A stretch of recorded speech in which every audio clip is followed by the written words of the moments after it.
Yo, what's going on, guys? Welcome to the stream. Apologies today. It was a bit of a mess up.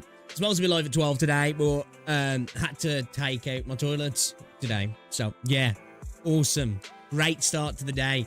It was leaking, so yeah, had to take. It's lucky we got a downstairs toilet as well. So, you know, it's not the worst case scenario, but yeah, gonna have to get a new toilet sorted. So that's why we're a little bit late. Yeah, as well, I fucked up also. I haven't got the restream chat connected, so I can't see what Twitch is saying, and it's a problem. It's a problem, but we'll have to deal with it. But how is everybody doing? Notifications might not have gone out as well because obviously I was super late to get the stream set up. YouTube usually likes to little bit of time before it sends the notifications out. So yeah, yeah. Apologies, chat, but we're here. Yeah, the reason I use Twitch, it's literally just so I can download the VODs, honestly, because there's like 2 or 3 people that usually watch over on Twitch. But you know, I suppose I can watch over there if they want to. But at least, you know, they ain't talking to themselves then if you've got chats connected. You know? But yeah, I like to do it just so I've got the VODs, really, so I can download them for videos when we do some React slop content, you know? It just makes it easy because YouTube's ass for that. But anyway, how are we doing, guys? It's good to see you, man. Let me just get some of these tabs closed because I've got way too many tabs open here at the minute. But yeah, how's everybody's day going? Hopefully better than mine. Hopefully you guys haven't had to do any toilet removals. Yeah, not great. Not a great way to start the day, that's for sure. But, you know, it is what it is, right? It is what it is. Guys, quick FYI, I have uploaded a video today. If you haven't checked it out already, it's actually doing very well. So share it to everybody who's been checking out the videos. Last week's videos been insane. So appreciate everybody who's watched them. We did like, I don't know, man, like a quarter of a month views in like 5 videos. So kind of insane.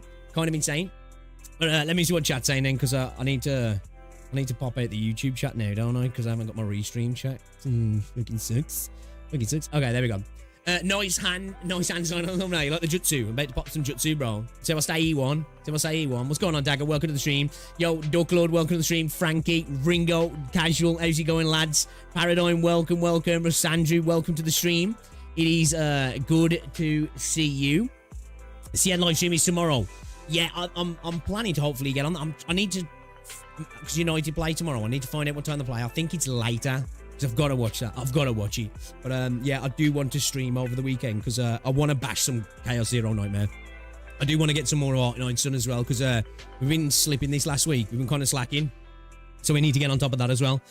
But yeah, shout out to everybody in the chat. My day started to be spending $100 on the AK Law Warp. Ooh, that's steep. Is that because buying it outside of CN, it's so pricey at the moment? Is that because Yostar are dealing with that? Is that... What is it? Why is that so expensive? Because surely CN aren't paying $100 for it, right? Because that is pricey. Thankfully, I'm not American. I have to spend an extra $100 for tariffs. So okay, shit. Damn, man, that's pricey.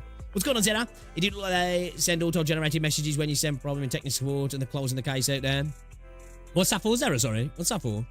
Let me get live chat turned on as well because I don't get all the messages on top chat. But shout out to everybody in the stream. Guys, we continue on with a little bit of chapter 10 today. That's the plan. We're going to try and smash out this chapter and get that sorted. I need to do the boss as well, actually, on the event. I've got to the boss, but I haven't completed the boss, so we need to do that.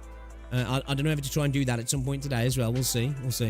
But yeah, guys, how's it going, man? You've made it to the end of the week.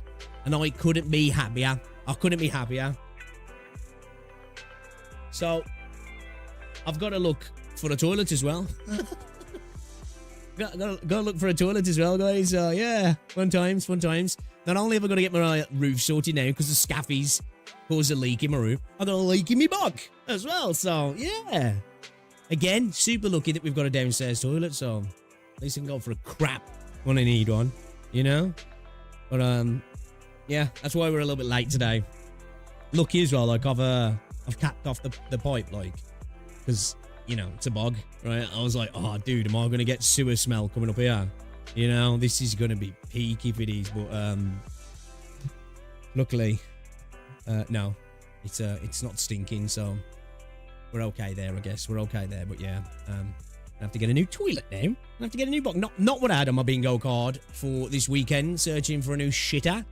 But, you know, as I say, it is what it is. A leak in your bum. A leaky bum.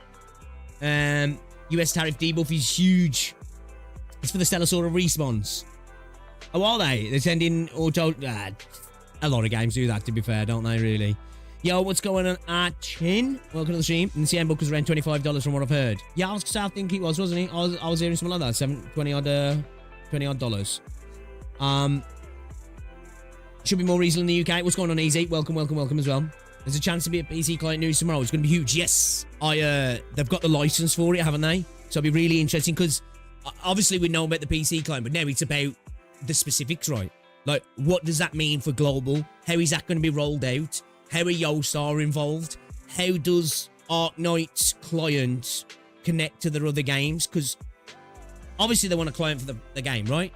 But I'm assuming typically companies like to have launchers when they've got multiple games, don't they? So they've got like a one-stop shop basically for all their stuff. So obviously within CN, it's going to be easy for them to have Arknights and Enfield on the same launcher. That shouldn't be an issue, but what does that mean for us in global?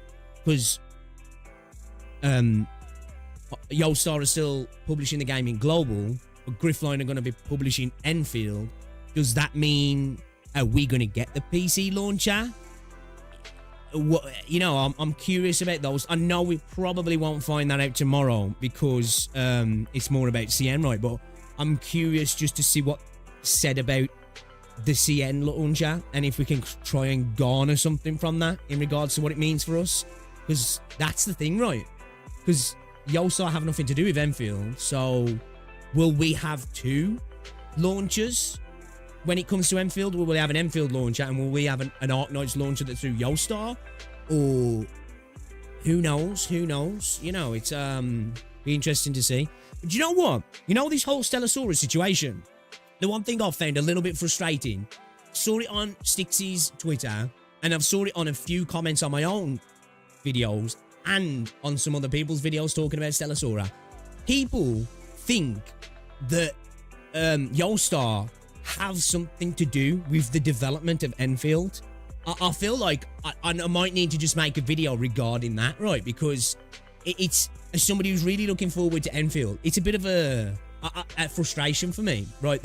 Obviously it's not those people's fault, right? They're just not informed on what the situation in regards to them publishing Arknights, not developing it, and them having nothing to do with Enfield as well. Because I've seen that many comments of people saying, yeah man, this doesn't bode well for Enfield, and does this mean they're gonna fuck Enfield up? And it's like, no, they have nothing to do with the game. Please don't get it twisted.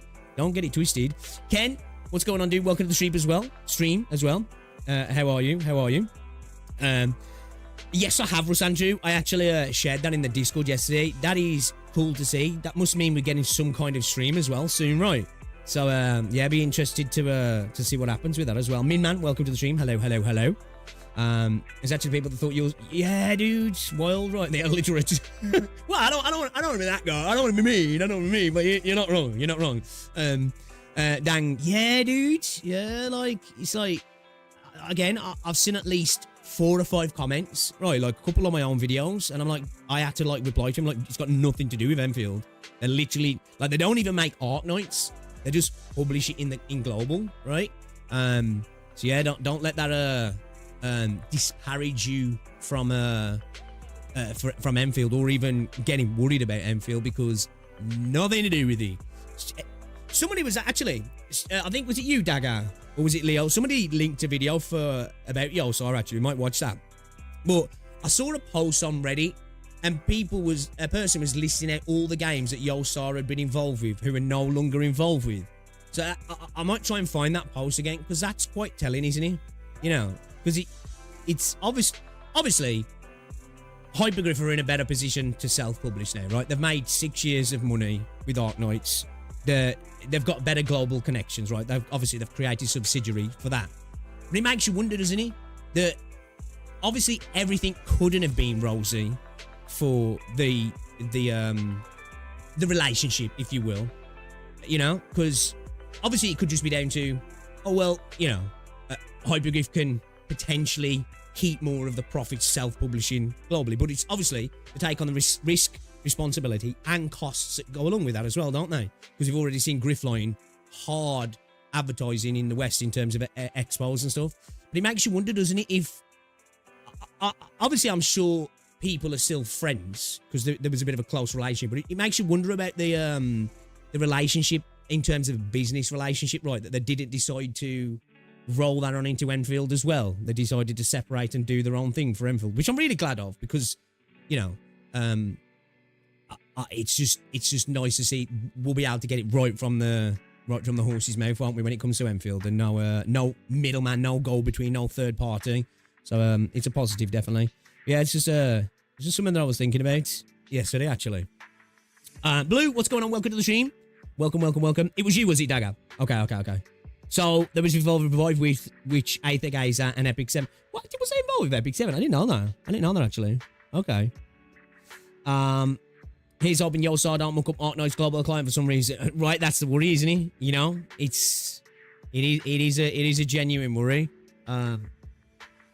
Again, it's shown that, like, and man, just look how badly they've mismanaged Stellasaura. Like, it's a shame, because again, I know there's a lot of people out there that just have got like a disdain for Stellasaura as a game in a whole now, right? I don't. Like, it's just pure mismanagement, right? Like, it's frustrating for me because it was a game I was really looking forward to, and it's a game I actually quite like. I do like the gameplay loop. I like the vibe of the game. It's one of those games when I boot it up, I'm like, man, this feels nice. And then you're like, oh, actually, yeah, I remember now. The game's stingy as fuck, right? Tight as a rat's fucking ear, you know? So, yeah, it's a shame. Yo, what's going on, Night? Welcome to the stream. I have zero hope for Stellasaura, Yostar just clowns. Yeah, I'm not gonna lie. There's still that small copium, right? Because, like, I like the game. But, like, the logical side of me is, like, every region has shown the discontent with the price points. It's not like it was always planned to be like that, because we saw what it was like in the beta. And they've literally doubled the price point without adjusting the rest of the game for it, apart from a few first rewards on certain stages. And they've just ignored it, haven't they? They took feedback, and I am sure that majority of their feedback was regarding the prices, wasn't it? Regarding the cost per pull and stuff like that. And then they come out and they're like, yeah, we've listened. We're going to make sure we're putting out quality content. And I'm like, I don't think that's the issue here. Obviously, I know the issue with the art and stuff, whatever. The game itself runs flawlessly, really. The UI, the menus. One thing I'll say about the Stellasaura launcher on PC, it's flawless. Do you know what I mean? It is flawless. Like, menus. You know, on some gacha games on PC, or just using the emulators as well, sometimes it feels like there's a little bit of a delay, and especially, like, perfect for one for me is solo leveling a rise. Man, sometimes you can press a freaking key 5 times before it registers. And Stellasaura, flawless in that regard. It's just purely on the management side of things, isn't he? And but yeah, after the response today, yeah, it makes me think, I don't think it's gonna happen, because there's the giant elephant in the room and they're like squeezing up against the wall to get out the door, pretending they can't see. You know? And it's like, bruh, come on, man. You know, like, that's the major thing, man. And you're like, oh yeah, we'll make sure the content's quality. Like, brother, please. I don't dislike SS. I've just already hit apathy. Yeah, I can understand now. I have hope for the game. I need it to succeed, or BB will drag me back. Yo, what's going on, Anticast? Welcome to the stream. I am, yeah, Stuck Lord, yeah. I wanted to stream it yesterday. Honestly, I was gutted yesterday. Check these. Got back from picking rolls from work, right? And was like, oh, have something quick, because I was going to have jacket potatoes and chicken for tea. And I was like, oh man, it's going to take a little bit too long. I was like, hey, we get a Chinese. Chinese by me was shut, right? There's another one that's not too far away. So I phoned them, and they were like, it's going to be an hour on food. And I was like, damn, man, it was 6:15. Yeah, 22, 6:15 this time. And I was like, yeah, nah, leave it. I'll just get something from the chippy. because I want to be live for half 6 because I really want to play Stellasaura, Chaos Zero Nightmare. And then, literally, 2 minutes after we got the food, I see in the stream, the game's going down for maintenance for 4 hours. Bro, I was pissed. So yeah, we're definitely playing it tonight because I've really I want to start grinding now because obviously I've only played a couple of hours the other day, so really want to get into it now. They talked about content instead of monetization. Yep, 90 balls and SS. I got no 5 stars. Yeah, I'm probably about like 15 so far, and I'm still in before Yostar plans to roll back the monetization as a QL feature so they get easy devs listen W. Yostar had such a big W in their grass with Stellasaura and they just dropped it on the ground and broke it into 2 big. Right, that's the thing. I think a lot of people would have, like, really got some enjoyment out of the game. We'll have to see. It'll probably still do well in JP. Like, I know JP have shown them frustrated with it, but I still think they'll roll over eventually. I was whole hype doing deck theory crafting with you, but then they did for it. Right, dude? Fucking hell, man. I was gutted, man. But yeah, tonight, definitely. Really don't have limited banner, share, pity with standard banner. Yostar already making tons of money publishing Arknights, but I guess it's not enough. Right, that's the thing. Do you know what annoyed me? In the tweet, it's almost like we're like, huh, it's our first game. I know you was excited because of this. It's like, not really. I was excited because it looked good. But don't throw that in there like I didn't notice, right? Like it's your first rodeo.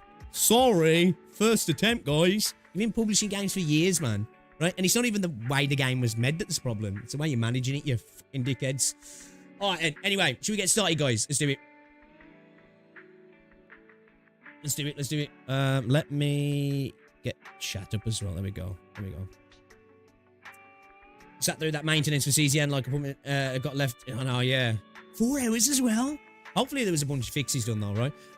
Apparently, I was going to make a video on it, but I think it's more... Actually, there's no point putting restream chat on, is there? Because it's not working. Shit. Yeah, we might not have any on-stream chat today. Apologies. But yeah, apparently people was losing their accounts, but I think it was happening when people was doing rerolls, right? When people was doing server resets or something. There was like getting everything like deleted totally or something, right? Something along those lines anyway. I didn't look into it properly, but yeah. Not good. Trying to say first game as if they haven't published multiple games already. Like, exactly right. You know what I mean? And the wild part is, the way the game's actually made isn't the problem. It's like, you know what I mean? It's like making a meal for somebody and throwing it on the lap and then being like, sorry, it's the first time I've ever cooked. Was it the first time you've carried something, you dickhead? You know what I mean? Like, come on, boys. Come on. So yeah, that was a whole thing. But man, people really like clowning on Yostar though, because that video is like 2 seconds. That video has been up just under 3 hours and it's had nearly 4,000 views already. Actually crazy for me anyway. You know, that sort of time I'll be looking at less than 1,000 views usually on a video. So yeah, shout out to the peeps. Oh, as well, guys, we turned Dr. Patanga into one of us. It looks like he's playing Chaos Zero Nightmare as well. If you didn't see his community post, we got him, boys, ladies and gentlemen, we got him. So it'll be interesting to see if he ever makes any content on him, because considering he's like the top dog of IS, you know, like perfectly matches his skill set, really, doesn't it? So it'd be really interesting to see if he actually does make content around it. So I'd love to see his opinion on the roguelike in the game and what he thinks about the game overall. I think that'd be really interesting, actually. I would definitely tune into that content. That's for sure. So yeah, let's have a little look on Reddit. See if there's anything going on, guys. Because I said in my video. Gacha developer drama, like Buzz is right. I was saying the other day, man.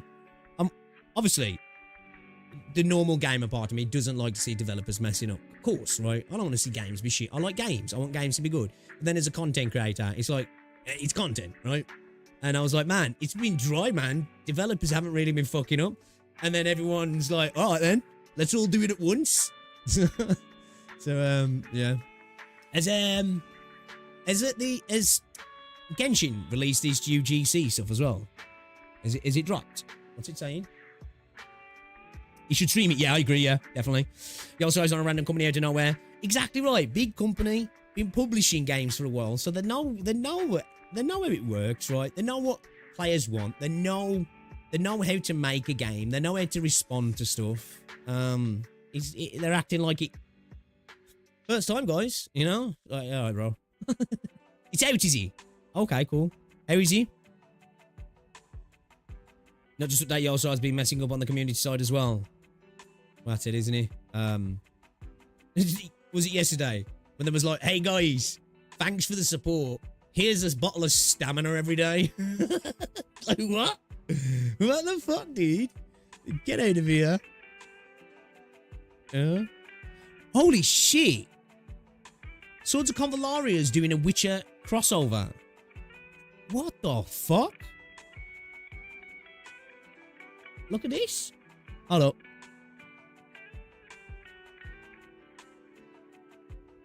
Actually, that is a fire collab. That's a fire collaboration. I do like Sword of Convalaria, I do. Yeah, I know that they do use a bit of AI art, but whatever. I quite like the game. That's kind of cool. That's kind of cool that they're doing a Witcher World Hunt. Awesome. So we're going to get playable Geralt then, are we? Oh, when you think about it, The Witcher would work for a couple of games, actually, wouldn't he? Really? I think, like, you know, it'd work in Genshin, WoW, ZZZ, PGR. Man, I'd even take it in something like Arknights. I think Geralt in Arknights could be pretty fucking sweet, actually. That'd actually be kind of dope. I wonder how they build his kit. He'd have to have invisibility reveal to some degree, wouldn't he? Right? You know, using his Witcher senses. Like, I feel like that'd have to be a thing. What else? Oh man, gotta wield the swords, both swords to some degree. You know. Yeah, that's cool. I'll be keeping my eye on that then for when we get an announcement that it's actually happening. Okay. I didn't know about this at all. That's cool to see then. That's really cool to see. People aren't happy with the gacha price and they're complaining about lack of content. UGCs.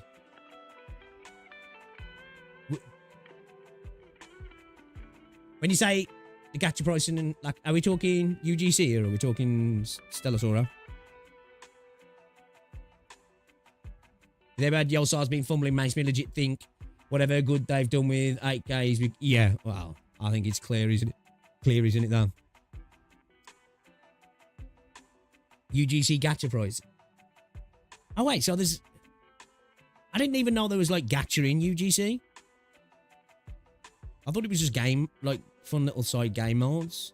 Then again, I suppose they're going to want to monetize it, aren't they? I didn't know that. I'm going to have to look at some of the content then, because...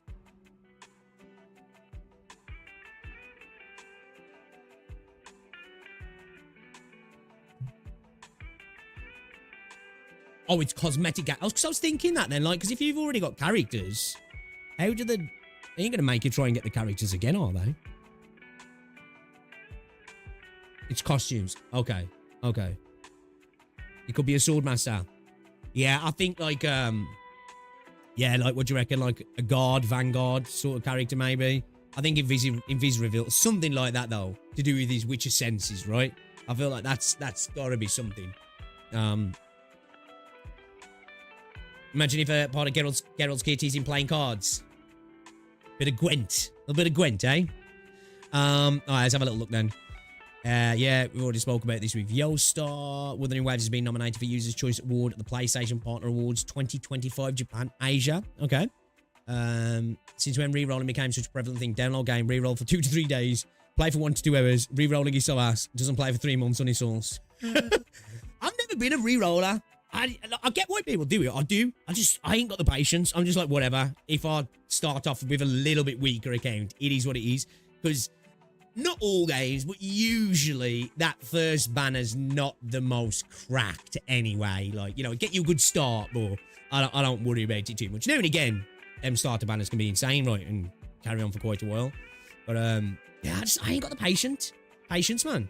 Like, the closest I come to thinking about it was Stellasaura, because obviously the mono teams, and I kind of, after I chose the character I chose, I was like, shit, shouldn't have done that. And I was thinking about it. The closest I've ever come to re-rolling. Then obviously, once I started playing the game, and I was like, yeah, I can't be arsed. Fuck this. Yeah, I'm just not a re-roller. Not a re-roller. Only re-rolling the game I don't plan on staying long. Saying re-roll his ass. Yeah, because I think Guitar Rock, I'm sure he spent like hours re-rolling on CZN. And I'm like, you know what? Respect it. Because he's got all I think he's got the 3 5 stars that he wanted to get. I'm just like, yeah, I ain't got that patience, man. I'd rather just get one character and just carry on. And I must admit, I do quite like Magna. I want to try Magna and, Merribill together. I know they're 2 shielders, but Merribill is a 1 attack. Like, stacks up off how much defense shield you've stacked, I think, right, doesn't he? So I'm thinking, just load the shield on with them 2 and with a partner and see what her attack does. I'm kind of curious. And so I can't wait to have a little play around with Chaos Zero Nightmare later. It should be fun. Well, I know it will because I'm liking the game. So, but I can't wait to do that. To be fair, even in Arknights, I didn't re-roll. I don't re-roll because RNG treats me well. It's all right for some in here. It's all right for some. Nah, we just Maribelli's Mag. Oh, is she? Oh, is he? Oh, okay then. Yeah, because I was looking at her cards because she's got 1 card. Isn't she that like? Is it something like? I don't know what percentage is anyway now, but I know she does a percentage of extra damage based on how much shield there is or something, right? And obviously, Magna can just dump shields out, can't she? And obviously you got a couple of partners as well who throw shields down as well. So potentially, you're just not going to need a healer because you just survivability's through the roof, and you should be able to do a bunch of damage as well. I'm thinking, who's the DPS I pair with that though? Like, at the minute, I really like... Is it Selena? You know, Amia's auntie? She just... I really like using her. She's so fun. She's really fun. I like Veronica, her gameplay is simple. I've heard good things about Veronica, actually. They provide so much shield. Even she's not the meta side. How stupid would Magna and Maribel Amir be? What is Amir's kit? All I got from Amir is ass. And I'm happy about that. But what's her deal then, Amir? They also have a lot of counter damage. Yeah, dude, the counter's fucking so good. I really like counter. Especially Magna's AoE counter. Woo! So good. How many games do I have in my backlog? Bro. Well, if we're talking gacha, right? If we're talking gacha, then we've got... Obviously... We're catching up on Arknights. We're playing Arknight. We've got Zenlease, Wua, Reverse 1999, Nikkei, Blue Archive, Sword of Convalaria, Snowbreak,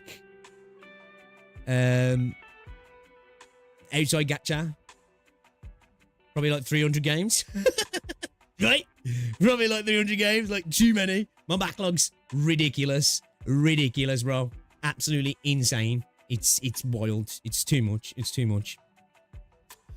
I mean, Zonta can be a good stagger unit. CZN is extremely inspired from the Darkest Dungeon. Yeah, I bought that the other week, actually. I'm planning to play it soon.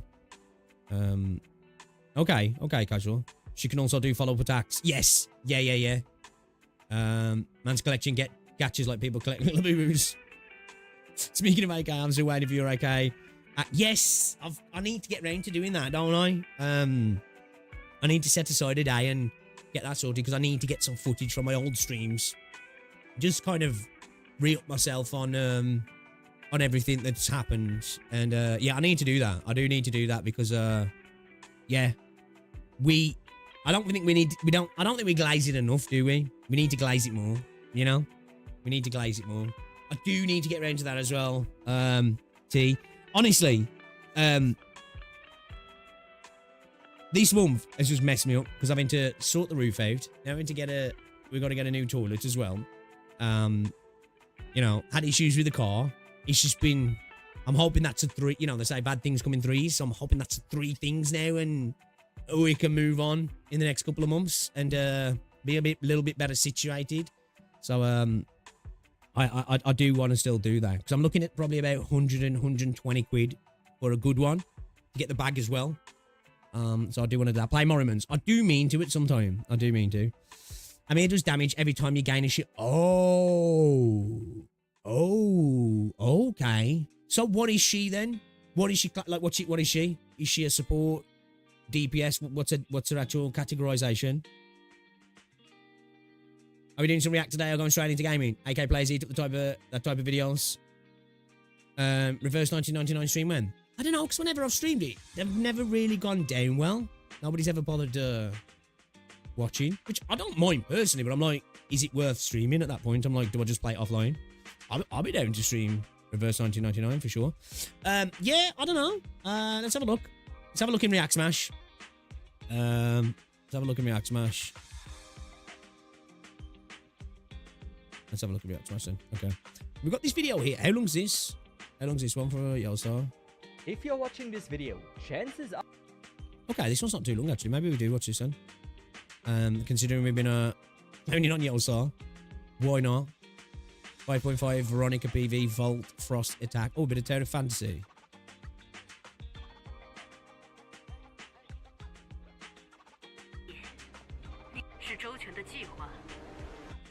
Damn. Okay. Damn. She's a good looking character actually. A good looking. I might check that out in a minute actually. We got a monster various emotions. What you're probably wrong about difficulty in gacha game. Oh, I'm pretty sure I started watching this yesterday. Is your favorite gacha game pay to win? Oh no, I don't think that's the one. Hold up. Hasn't he made a new one? Oh no, that must be the same one then, I guess.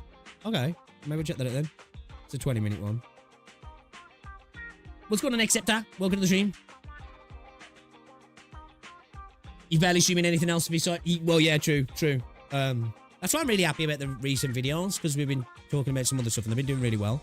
So I'm glad as well. Actually, the Limbers and the CZN streams did quite well. Like, we averaged like 50 people watching those, which is decent, right? But obviously in Arknights, depends. Been a lot quieter recently. I suppose, I think there is a lot of people in the AK space that like it when there's a new person playing the game, don't they?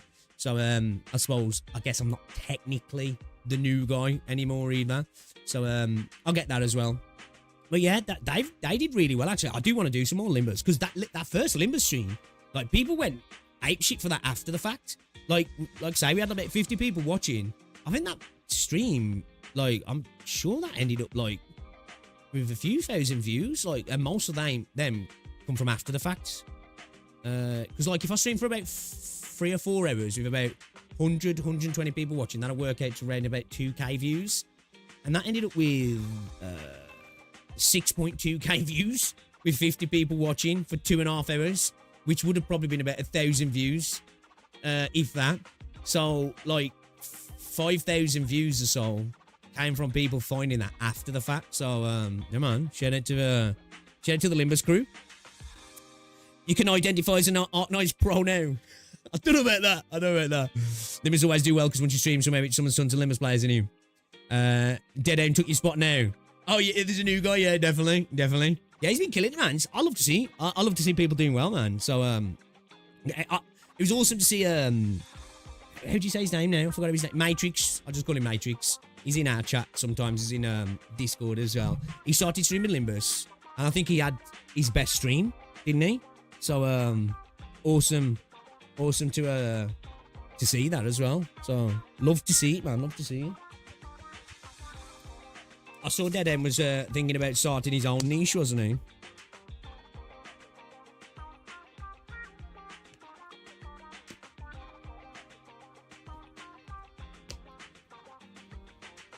Yeah, that's good luck, Lord. Good to see his stuff's working out, because he was having loads of issues, wasn't he? I know that was really bothering him. Yeah, should we check these out then? We've got anything regarding Arknights. We've got any Arknights, not Arknights clays. Tanking, just dodge. I saw this. This is the. I didn't watch this video. Currently, Main reason I didn't watch it, right, is I'm not saying anything in this video is wrong or incorrect, right? There might be plenty of valid points. This is a conversation. It's just gone now, right?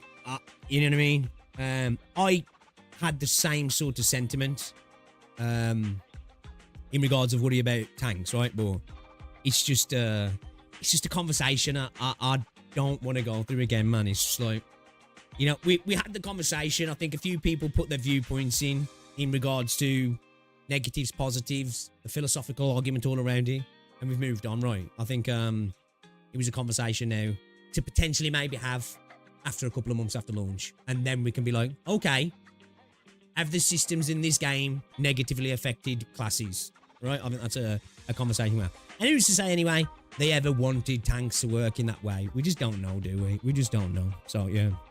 And what's going on? Internet isn't dying tonight, it seems. Can finally watch streams. Let's go. Dodging in my Enfields. All right then. What should we watch first then? Should we watch this one? Who is Yostar? Where's my music at? Here it is.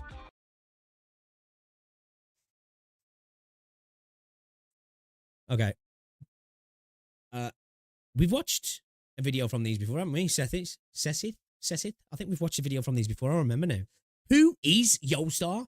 Who is she? Who is she? You probably don't know that. That was from Big Brother. Yeah, whatever. Anyway, who is Yostar?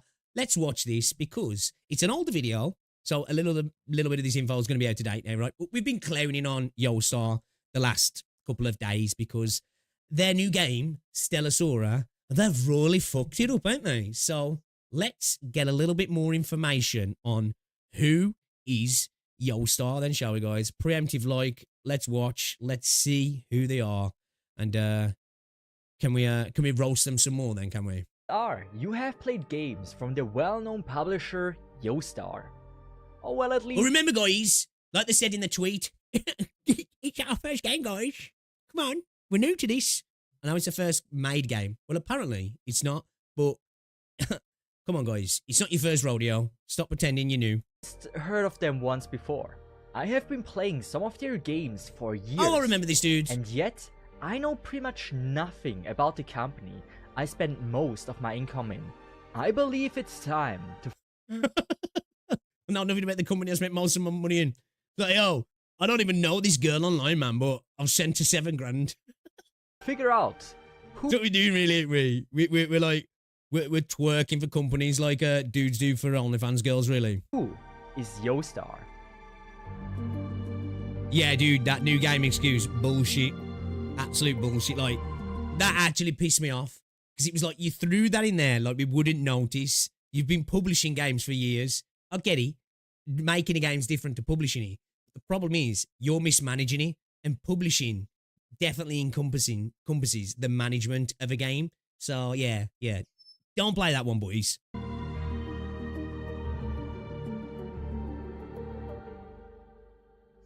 Oh, it's my wife. Yostar Games. Or just... Guys, I introduced Rosie to Lapiel to cosplays yesterday.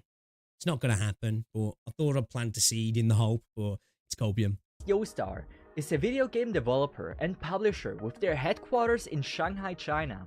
When the company was founded in 2014, it was previously known as Studio Game Master.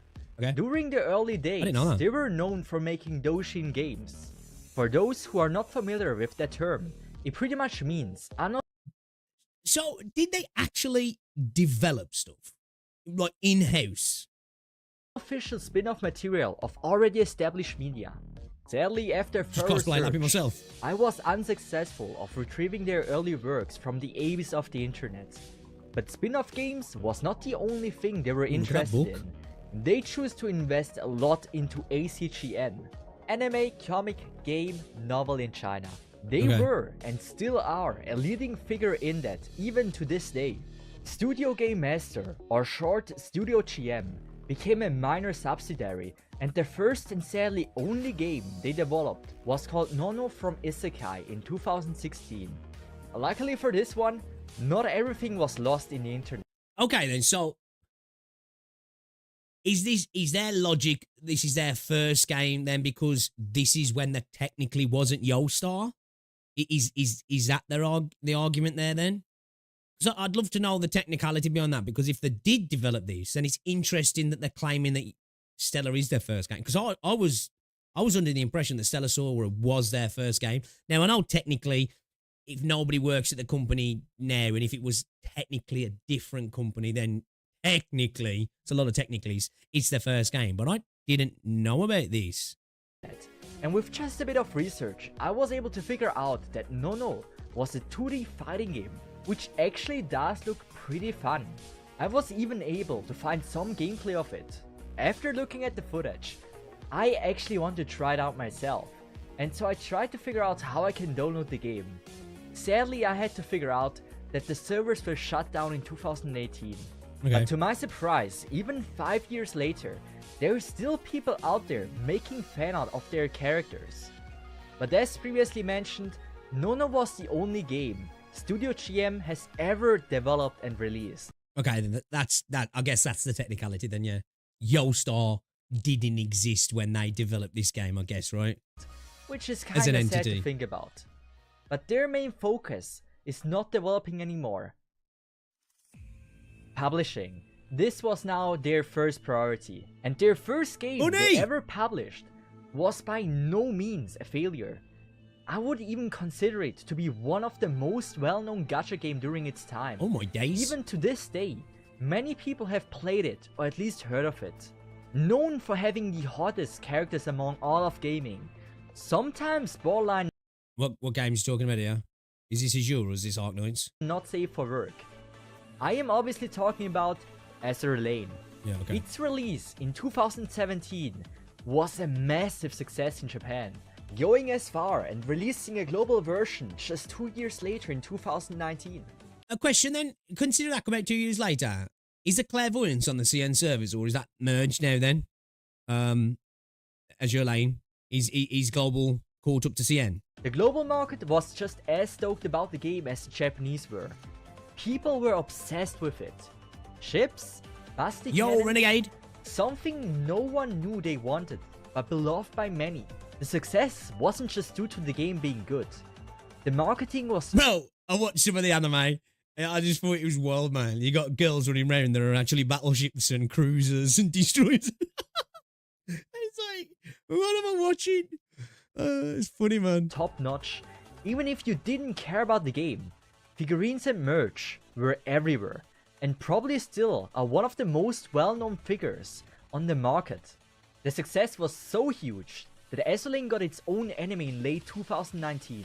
Even though the anime wasn't as universally celebrated as the game, it was one of the first gacha games to ever receive an anime. And after 6 years of the initial release of the game, the servers are still open to this day on JP and global.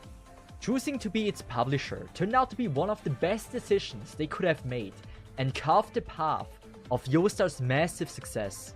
It was clear they needed to expand their business. New locations were added to their branch, one being in Tokyo, Japan, and one in Hong Kong.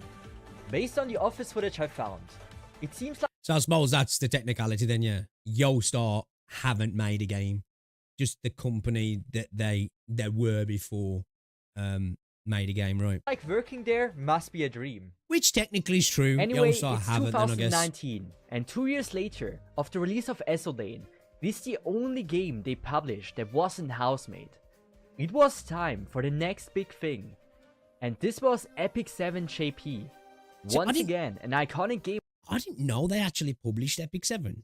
I'm assuming globally, right? Just for globally. Those familiar with gacha games.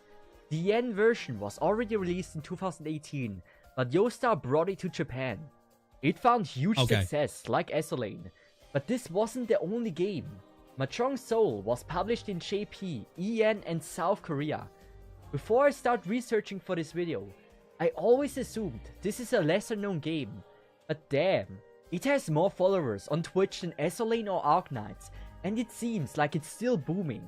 But this shows already pretty well that the games Yostar picks to publish are of high quality, and they have a good feeling which might be successful and which aren't. In early 2020, they breached out again and added a new subsidiary, but this time it was something more people were hyped about. This was Yostar Pictures. Yostar Pictures was something special, since this opens many doors for the future. An animation studio not only allows it to have better PVs, cleaner animation and better promotion for their game, but also increases the likelihood of us seeing an anime of the games they published. Around the same time Yostar Pictures was formed. See, like, when you listen to this stuff, you can understand why small companies starting up in CN go with publishers, right? When they have this reach and the arms and the divisions in the company, right? Because, like, sometimes I've seen people say that and I'm like, why even bother? Why not just self-publish? Why do these companies go to Yostar and this company and that company? It's like, literally, sometimes it's out of necessity, right? You have this behemoth of a company with all of these components that allow them to get into foreign markets, give them access to so much resources. It makes sense. It takes off the responsibility of dealing with all these different areas as well, dealing with the regulations and licenses. The publisher deals with all that for them, deals with all the money market side of things, and they can then just get on with developing and publishing the game domestically. And, you know, it's obvious, like, right, that when companies are in a position to do so, they'll do it themselves. Like, I think Hypergryph's a perfect example with Enfield, right? We've got Griffline now. They're going to be self-publishing. Other games have done the same. Apparently, Yostar or the companies have pulled away from Yostar on a lot of occasions, apparently, right? Which, again, could be because of issues, but it's more likely because they can maintain more profits and they're in a position to do that sort of thing as well now, right? So you can understand why companies do it, right? Because you know, you're a new company and then this company comes along and they offer you all the facilities that you need to do to get yourself out global. That's why there's so many games over the years that have had clairvoyance, because they're just, I'm sure if they could have, they would have launched globally as well, right? But they didn't have the resources to do so. Arknights has just been released on global, JP and South Korea. The timing couldn't have been more fitting. The PVs made by the newly founded animation studio were exceeding the expectations of many. Arknights was in the phase of getting more and more popularity and caught a lot of people's eyes with their marketing. There is no denying that those very PVs played a major factor in that. Just a few Definitely not those early adverts, so. seconds of their first release PV already proves this fact. So with this, so when it comes to all of the animation side of things, have Yostar dealt with all of it? In terms of the advertisement and stuff?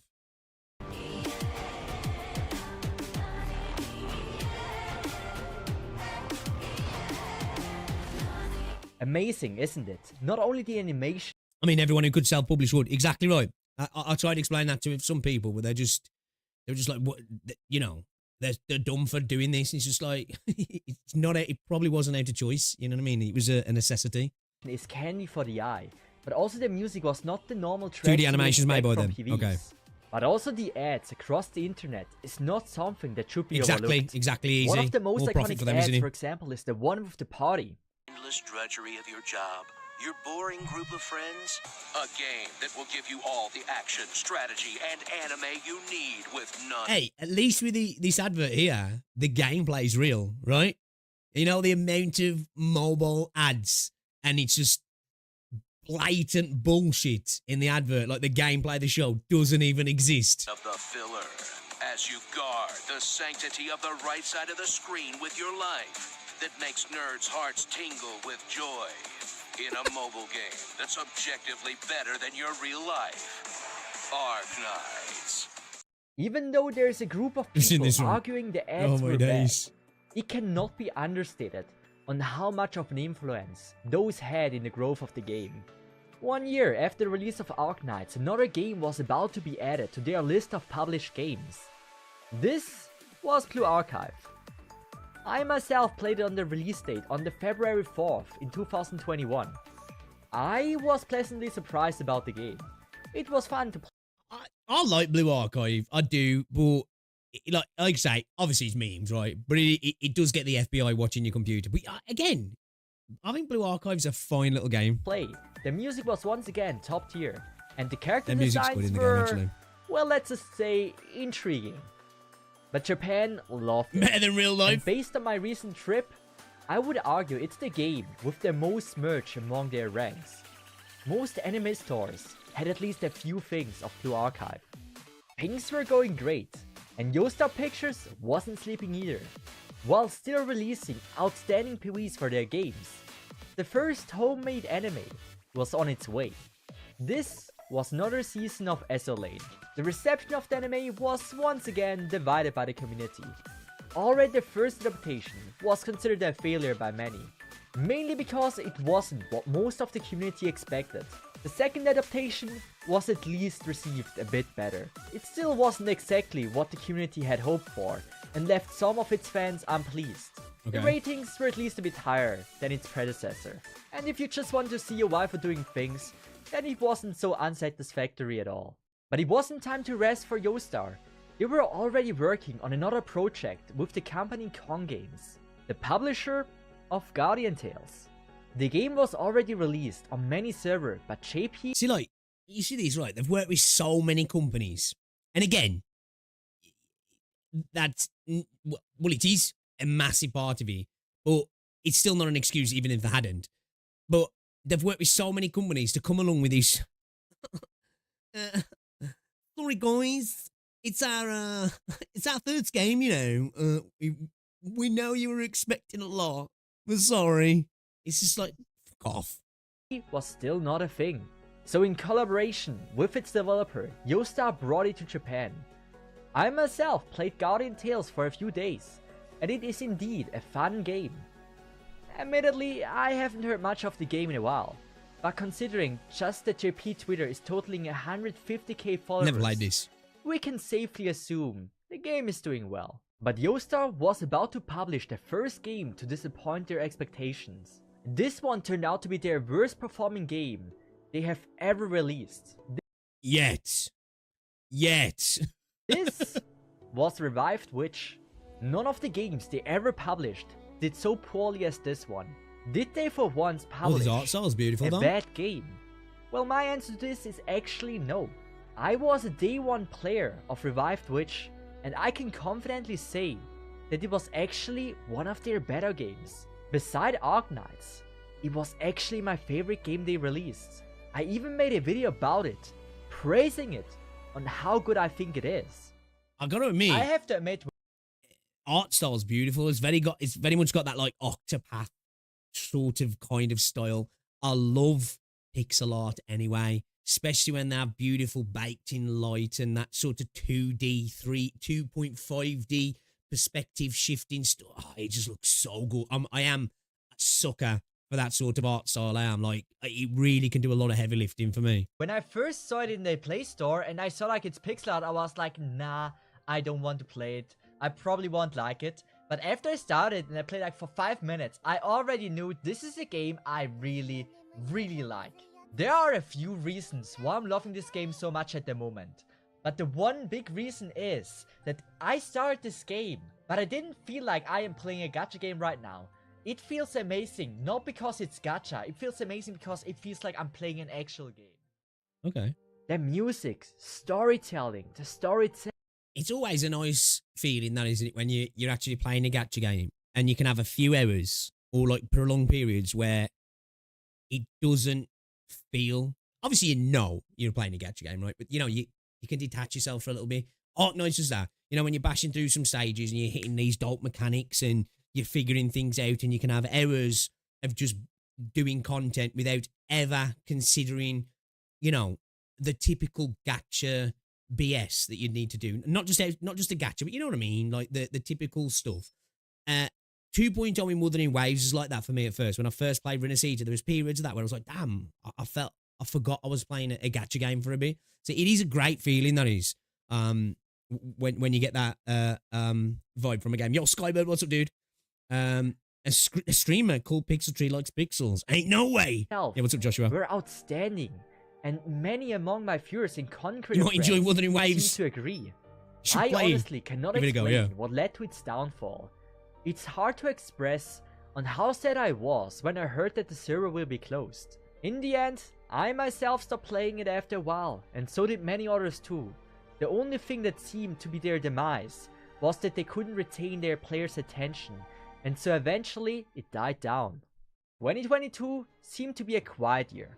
Arknights managed to get an anime adaptation that was received quite well by the community. It did manage to drag in a lot of new players to the game. I haven't watched it yet, right? I watched up to like where Skull Shatterer was, and I need to properly watch it. But I seem to have been seeing a consistent thing with the anime. People are saying there's pacing issues. It feels like stuff's definitely a bit scuffed in regards to pacing. Is that true? It was still enough to announce a second season. And once again, hope was there for the Arknights community to have an amazing adaptation. And maybe new blood joining their community. Especially because the next chapter is considered one of the best in the game. And there was one massive news regarding Epic 7. Smilegate, the developer of Epic 7, cut the ties with Yostar. And with that, Yostar was no longer the publisher of Epic 7 in 2022. Aced. There's also one other big franchise we haven't talked about. And that I said this before. Obviously, I don't think it's happening. I don't know, because obviously we've had the account binding and everything. Like, what if Hypergryph do cut ties with Yostar for the publishing of Arknights? Because as I said, with the PC client coming right, there's no issues in China. They could just release the PC client. But I'm assuming that Enfield and Arknights are probably going to run on the same launcher, right? So what does that mean for us in global when they're going to be published by two different companies? Are we going to get a Yostar launcher, or are we just not getting the PC client, PC launcher? What's the deal? You know what I mean? If we do, then we're going to have a separate one for Enfield for PC, surely. It's like, what's the crack there? That's why I'm interested in the stream tomorrow. Obviously, they're probably not going to speak on global, but I'm hoping we can try and garner something from things they say about the PC client in CN. It'd be interesting. That is Nekopara. Now, I assume many of you know it, but for those who don't, Nekopara is a really, really famous franchise which actually has its origins for not safe for work stuff. And let me just tell you one thing. Yostar actually planned to release a game which is called Nekoparitan. But sadly, even though it was announced in 2016-17, it was planned to 2019, and since then we never got another notice if it got cancelled, if they're still working on it, when it will be released. At the moment we're left in the dark and we just don't know yet. It became Stellasaura. If they would actually release a gacha game on this, you can be sure I will be the first to try it, and gosh damn it, I would be absolutely in love with it. I love cats, I love cute girls, it has everything I want. But there was another game they just published this month. I might do Skybird. That is Hypergryph. As of writing the script of this video, it's still very hard to say how successful the release of the game was. But those who have given the game a try do seem to be enjoying the game a lot so far. Well, the fact that they had to stop doing English VA showed that it probably wasn't as successful as I hoped. But I quite like Hypergryph. But as for now, the future is unknown. But with that, we have arrived at the present. And we now know who Yostar is. And hopefully they could... The shit! They are shit! Well, yeah, I was going to say jokes, but actually, after Stellasaura, yeah, we know where they are. They're greedy bastards. Continue to bless us. Probably never going to get sponsored by them. But, like they did in the past. What it is. But with that, I hope you enjoyed this video. And if you... Hey, the guys have cut ties with Yostar. Oh, yeah, they did, didn't they? See? Couple of games actually, cutting ties with them. Hypergryph, come on. Come on, do it. Do it. Do it. You know you want to. Do it. Do it. Me and my homies hate Yostar. Maybe leave a like and subscribe. But with that said, I would say, have a nice one. And bye-bye, Samurai. Have a good one. And see ya. Oh yeah, great video, man. Great video. I learned some stuff there actually. I did. Again, Dagger did mention that it was you, Dagger, wasn't it?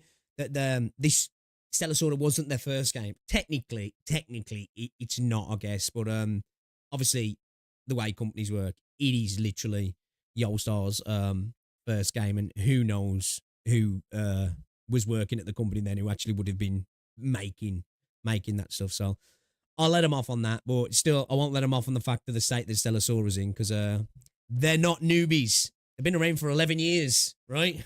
You know, it's like, oh, we're new to these guys. No, you're not. Anyway, yeah, guys, great video. Go check out Seth, how do you say it? Who is Yostar? If I were to guess, Hypergryph would handle the game side of stuff, and Yostar would handle the merch side of stuff. 6.3 announced PC client for everyone. I mean, the client is up. They should shadow dropped Enfield. Ooh. Oh, I'm choking on the copium. Season 3 was rushed and some parts were cut, but that was something to be expected. And we heard that it was only 10 episodes, but freaking out. Season 3 and Season 2 was rushed mess. Oh, really? Okay. I sent an X-Ashes video made by the same guy. If you're interested, it's such a good game. Yeah, game does look cool. I'm not going to lie. I think that was definitely like a bit of a test bed for Enfield as well. I do. Even if not in systems, but just in regards to making a 3D game. I do. I think that was used as almost a little beta for them. Don't know how much can break off Yostar since it was somewhat co-created. That's the thing. It's all about, end of the day, it's about contracts, right? It's about contracts. You know, ownership of what IP, shares, whatever it might be. That's what it all comes down to at the end of the day, doesn't it? And again, maybe Hypergryph are perfectly fine with it carrying on because they see it's been a fine relationship, right? So yeah. Pix, read the comments. They didn't age well. Did they not? Let's have a look. Ah, yes, I see what you did there. Middle difficulty. That was a victim of timing. Oh, shit. Somebody else is watching this as well. Holy fuck. Bro is single-handedly carrying Morriman's marketing campaign. Oh, no way. A bunch of people that must have got recommended to a... What? I'm fucking reading the wrong video here, man. Fucking idiot. Hold up. I'm reading the wrong video. Chat, give me a second. I'm like, wait a minute. This can't be right. 2 secs. Man, YouTube being slow, man. There we go. If you're watching... Alright. I was like, wait a minute. That's too much of a coincidence, right? Pro streamer, by the way. Okay, there's no new stuff. Is there any new stuff, actually? Is there any new stuff?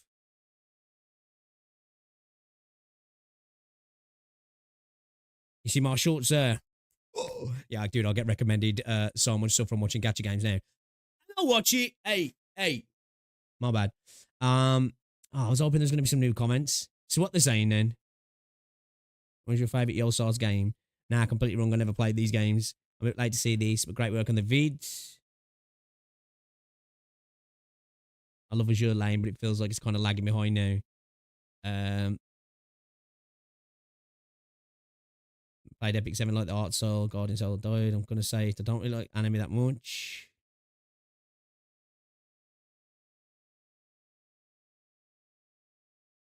Arknights is such a good game. If only I didn't have a skill issue. Feel you there, bro. Feel you there. However, finally a worthy opponent.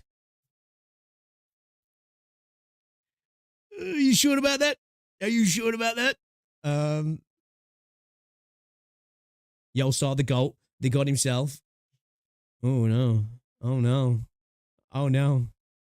Oh, sweet summer children. Sweet summer children.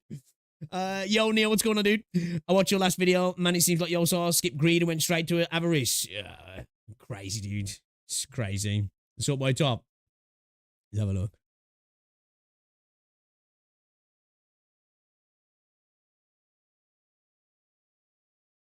What I love about Yostar is how they cater towards global audience and don't use the Asian standard for the audience. Well, I definitely think they use the Japanese standard for monetization in Stellasaura. Which audience will let us get away with the most? That's the one. That's the one we're using. Use it for everyone. Yostar had the most generous gacha games and free-to-play friendly games I've ever played. Oh no. Everyone always asks who is Yostar. No one asks how is Yostar. Man, I wish my country had Arknights ads. Oh no.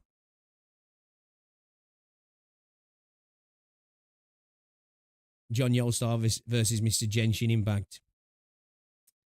Isn't Yostar just a publisher for Arknights? Did you watch the video? Arknights is my first Yostar game, and I've been playing it since EM release, and I do not regret it. See, that's the thing as well. Problem with publishing sometimes, isn't it?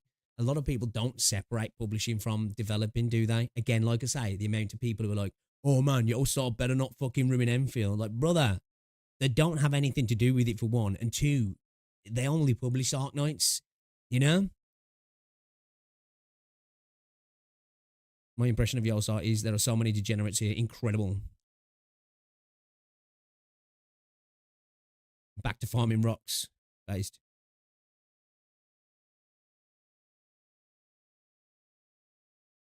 Yeah, man. People thinking, yo, these Yostar guys, pretty chill. Just chill guys, right? Pretty chill guys.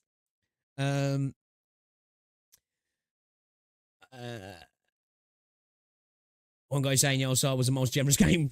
Fuck, you know? Stella has become the EOS game. Yeah, dude. So annoying. So annoying. Because, like, such a, like, great little game, man. Like, oh. Mountain Times Gig at UK is glazing Yostar because of Arknights. From the game Arknights, and yet they're terrible at publishing. 2025, and people still think Yostar. Right. It's crazy. As I said, like, I've seen, like, 3 or 4 comments on my video. I've seen comments on other videos. I've seen a comment on Stick's Twitter. You know, people worried what they're going to do to Enfield. Like, oh my days, brother. It's what I say. There's part of me, I feel like I need to make a video just to say to people, look, not connected. Not connected. Don't stress. Not the same thing. Yostar poisoned the water supply, burned out crops for real. Even over guys that think this since, yeah, apparently, yeah. Yostar saw my dog. Yostar's a Chinese EA. So yeah. And if only an player can read. It's not good, is it? We're not beating the allegations, man. We're not. Hey, look, I've been a part of this, but we're not beating the allegations. Give me a second here, guys, and then I think we'll watch this one. I think then we'll watch this one. Holy shit, man. Guys, you guys have gone insane on that video again today. And nearly 5k views in less than 4 hours. What the fuck? Man, people really like clowning on Yostar. Let's go. Couldn't be more deserved. Couldn't be more deserved. All right, then. Let's have a look at this one from Psyche then, shall we, guys? Hopefully we got a little bit of Arknights glaze in here, because I see Arknights right here. Why? You're probably wrong about difficulty in gacha games. Okay. What are we talking about here, then? I'm interested. I don't even know what the angle is. Too easy? Too hard? Stat sticks? I'm curious. I do like Psyche's videos, actually. So let's get into this one then, shall we, guys? Let's go.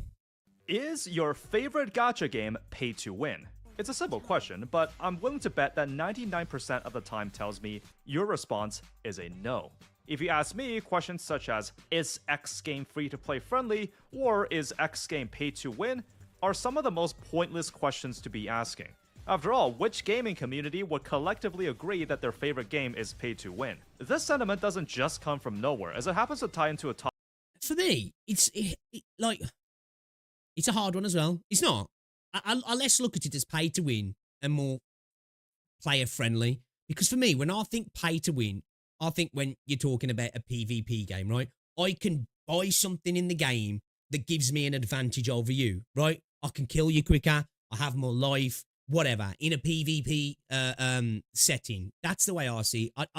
I more see it as pay to play, or not so much pay to play, pay to power, pay to progress, whatever you want to call it. But it's more about, is this game friendly monetization wise, right? Because I know it's the easiest term to use, but it's almost a bit of a inaccurate term, isn't it? Because you're just playing the game, really. It's a little bit different. Really small nitpick, but it's kind of how I see it. But yeah, I think I think we all have biases when it comes to how friendly we see a gacha game to be, don't we? But I think at the core of it, quite a lot of gacha games are quite free to play friendly in the sense that most, not all, there's quite a few gacha games out there that if you just want to interact with the story, a lot of the time, you're more than able to do that free, right?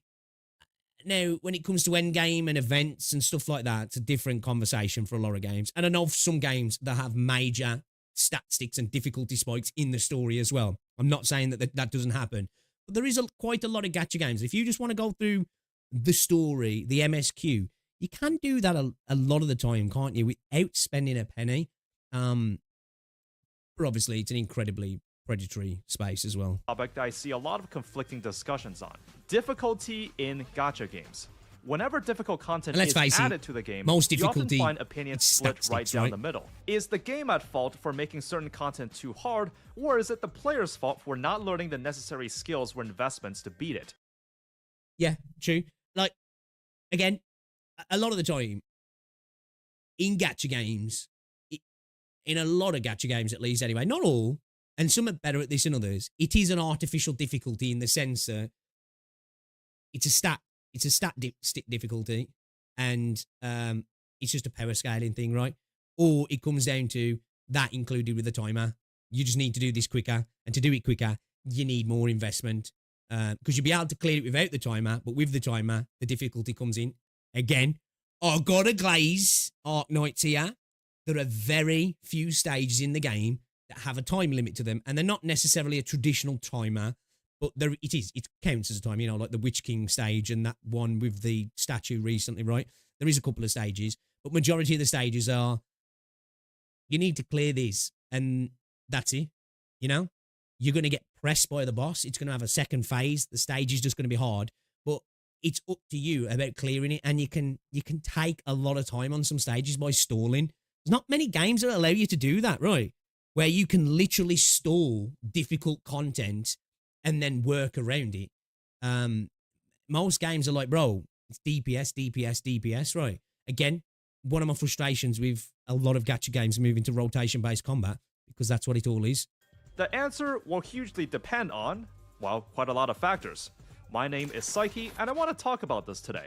Given the discourse surrounding this topic in the context of this genre of games, I want to give my clear definition on what point the fault lies with the game or with the player, as well as detailing what I think which gacha games I truly believe are the most difficult. This is bound to be one of the more subjective topics I've covered, so let's discuss difficulty in gacha games. Before I get started with the discussion, I would like to give a brief shout out to today's video sponsor, Stellasaura. Stellasaura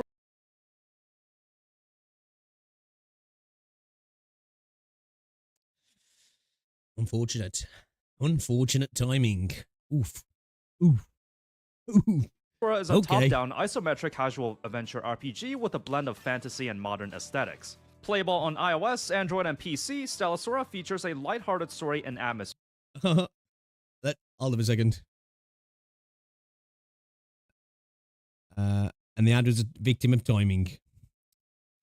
Unlucky.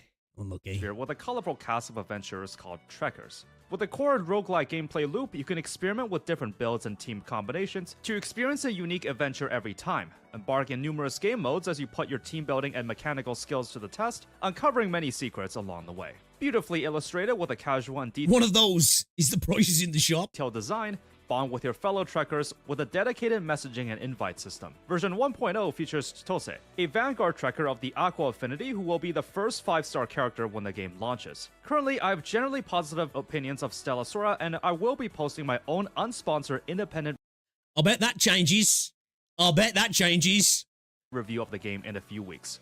Until then, use the link in the description or pinned comment to download and try out the game today, alongside an exclusive redemption code for more goodies when you begin. Once again, thank you to Stellasaura for sponsoring the video, and now let's return to the discussion. So, in order to better understand this debate on difficulty, I think it's best to first learn about horizontal versus vertical progression. In other words, in what way is the player challenged, and how do they become stronger? I'll visualize it on a line. On the left, we have horizontal progression, and on the right, vertical. Horizontal progression refers to anything skill-oriented, get better at executing movements, or learn certain team rotations, or just playing around the enemy gimmick. The way I see horizontal progression as well is building up individual units as well, right? Where does the game benefit? Do you benefit from stacking a character, you know, building them up, leveling them up, building all the talent tree, the skills, blah, blah, blah, blah, blah, and then a team around them? Or do you benefit from, you know, going wider, building more units, like a game, again, like Arknights, you know, definitely more can definitely, obviously you want a core team, but, you know, having more units gives you more options, doesn't it? At the end of the day, options are the real good thing in Arknights.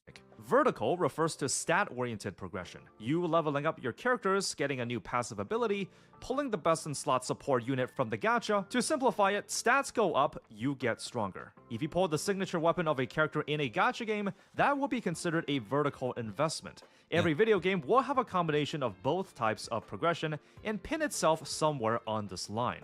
Where it ends up largely depends on the genre of the game and what resources you can access within the game. Now, before you come up with any weird notions on how the best video games are... I'm just trying to think a second there. Did I say that backwards? I don't know if I did. But if I did, obviously I meant vertical in terms of leveling up your character and horizontal in leveling up your squads and stuff. Ones of the far left, just to clarify, it's all about skill and not about stats. Let me just say that there is no objective way to measure difficulty in a video game. I don't even add skill in horizontal progression. I just add that as, like, it's a separate thing for me. I guess it's progression in your gameplay, but it's a total separate. When I look at horizontal and vertical progression, I literally look at those as investment in teams, characters, whatnot. You know, rotation, synergies, all that sort of stuff. For me, I see it totally separately. Game. And fitting a game anywhere on this line is a valid choice for a developer. On the far right of the line, I place idle games and auto battlers, such as AFK Journey. You set your team down and watch them battle it out, no input required. Make stat-based upgrades to your champions to make them stronger. That obviously doesn't mean that there are no skill-oriented aspects of the game. I'm sure team building and placements can come into effect as well. On the far left side, I would argue the honor goes to rhythm games. There's no upgrades you can make, no online tutorials that will somehow make you better. The level layout is the exact same every time, so there's no room for RNG to become a factor. When you improve at a rhythm game, you really just got better as a player. If we follow the absurd argument above, does that mean that as a rhythm gamer, I would stand on a pedestal and call everyone else inferior gamers because they don't play purely skill-based games? No, that's for the new waves players. No, that's ridiculous. Maybe someone just doesn't like playing rhythm games, and that's okay. A game for everyone is a game made for no one. We play games to have fun, and what is fun is subjective. Does it mean that Cookie Clicker is a bad game because it has no gameplay except tapping a button? Does it mean Stardew Valley is a bad game because it's overly casual and there's no stakes involved? Simplistic and casual games have their own fan bases, and that's totally fine. What I want to prove with this section is to... See, as well, when it comes to me, I've always said this. I don't see an easier game as being more casual. Now, obviously, this is a subjective take from me. I see it more as a time sink. You know, like, obviously, you have hardcore difficulty, but, like, I see a casual game as a drop-in, drop-out game, right? You can jump on for 10 minutes and you can get enjoyment without having to invest time in that 10 minutes and bounce.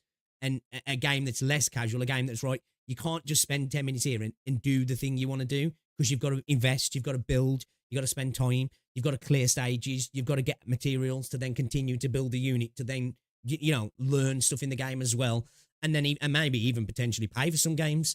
But yeah, I always look at a casual game as more of an experience of being able to, like, just bounce in and bounce out kind of thing, rather than it being easier. Spelling the argument that challenging game equals better. You can absolutely prefer to play difficult games, except that's just that, a preference, not an objective critique you can make. What gacha games sell to you can be considered either horizontal or vertical. For example, when the Dendro element was introduced to Genshin Impact, pulling Dendro characters didn't overpower the other elements or make you stronger.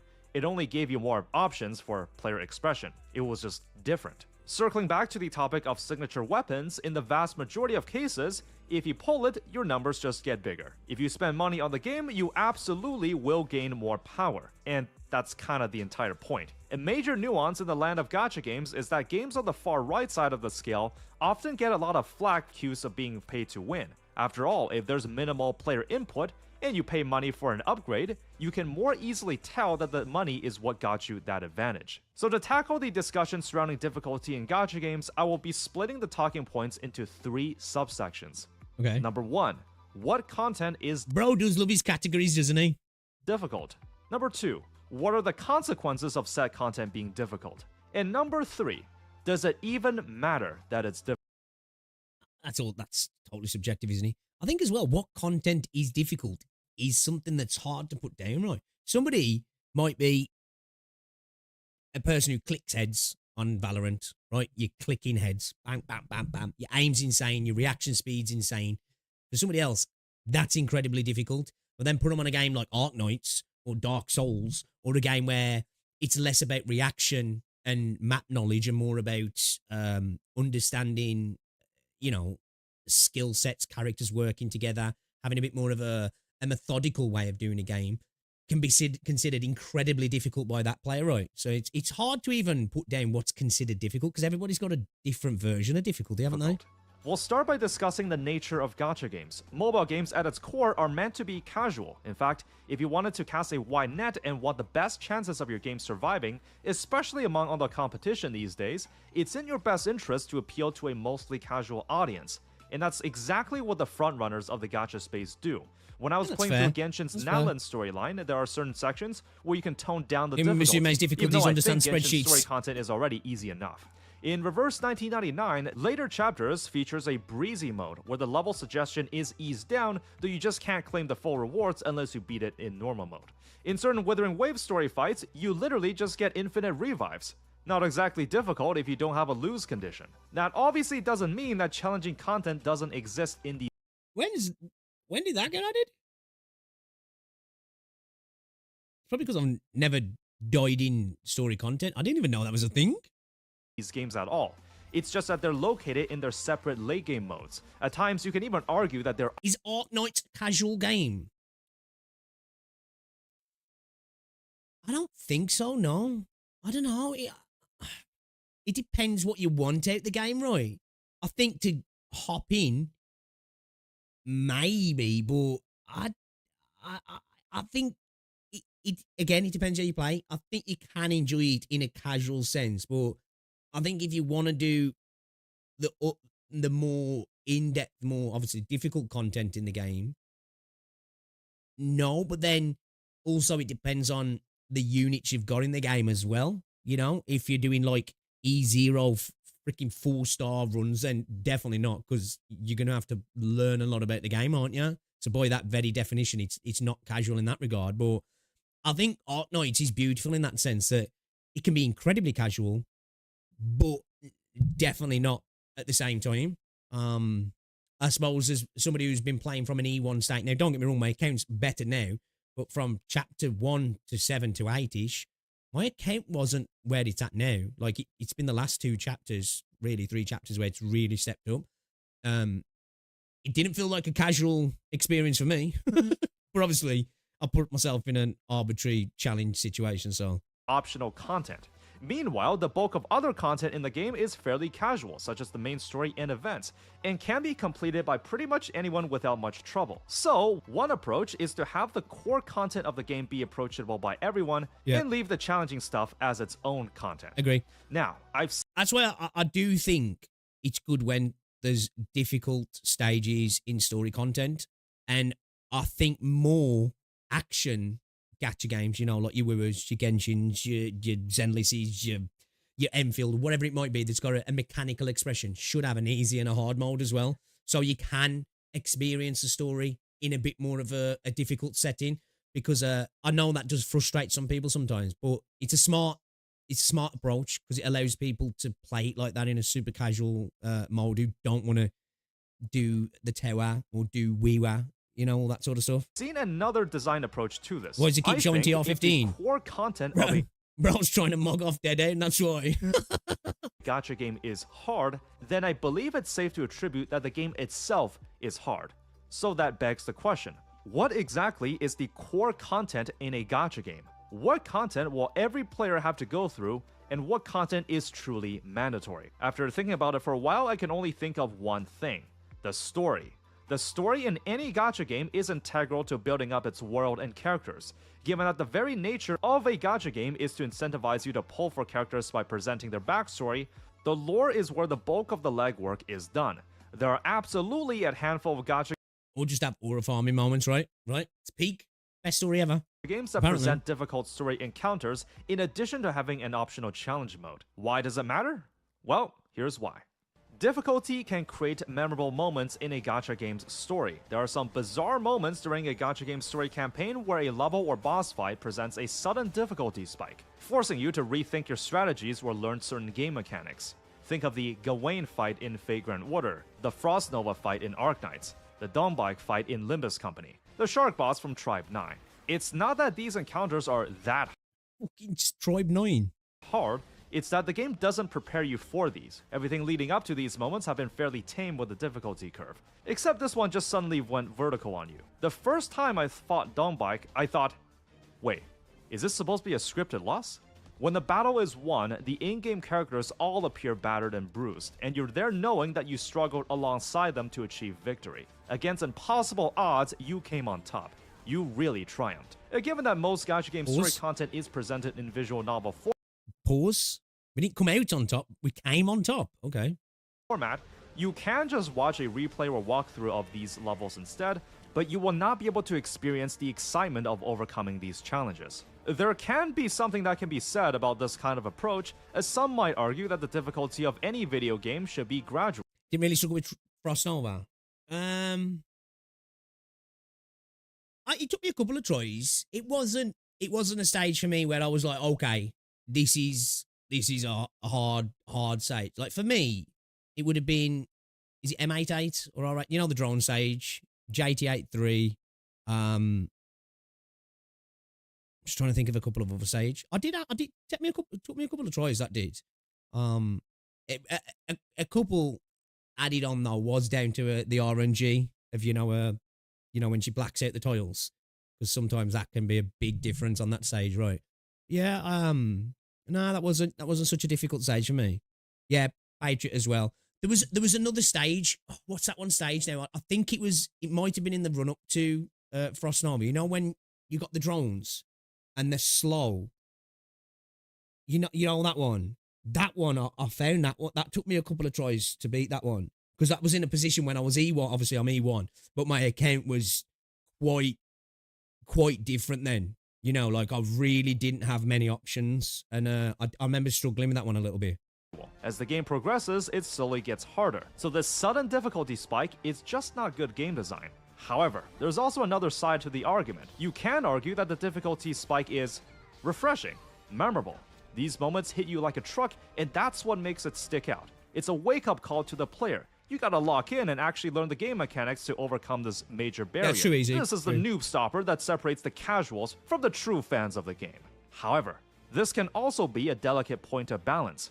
Make it too hard and the casual crowd will start to complain or straight out leave. Not to mention, it might lead to players speculating that the devs want you to wail or pull certain characters to clear the story content. There are numerous examples in gacha gaming where the developer had to nerf certain encounters when a sizable amount of players raised their concerns. One such case is with Heaven Burns Red. Before the time of the global server's release, some of the story fights were just extremely difficult. Okay. And after some statistics were examined by developers, it turned out that only a small percentage of the player base actually got past a certain point. Yeah, I think this is why I think a lot of gacha game stories make it so you can clear through it quite easy, because imagine you do get to a stage for most games and the difficulty spike jumps up massively, and it's not specifically around it's a difficulty to overcome, it's more of a stat check.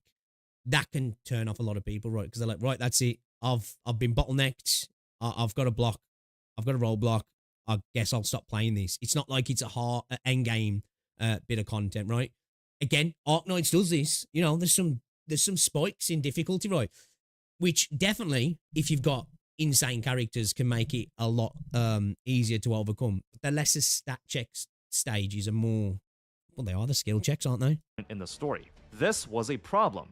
Given that one of HBR's main attractions is its amazing story, why on earth would you gatekeep one of the main things that people are playing your game for?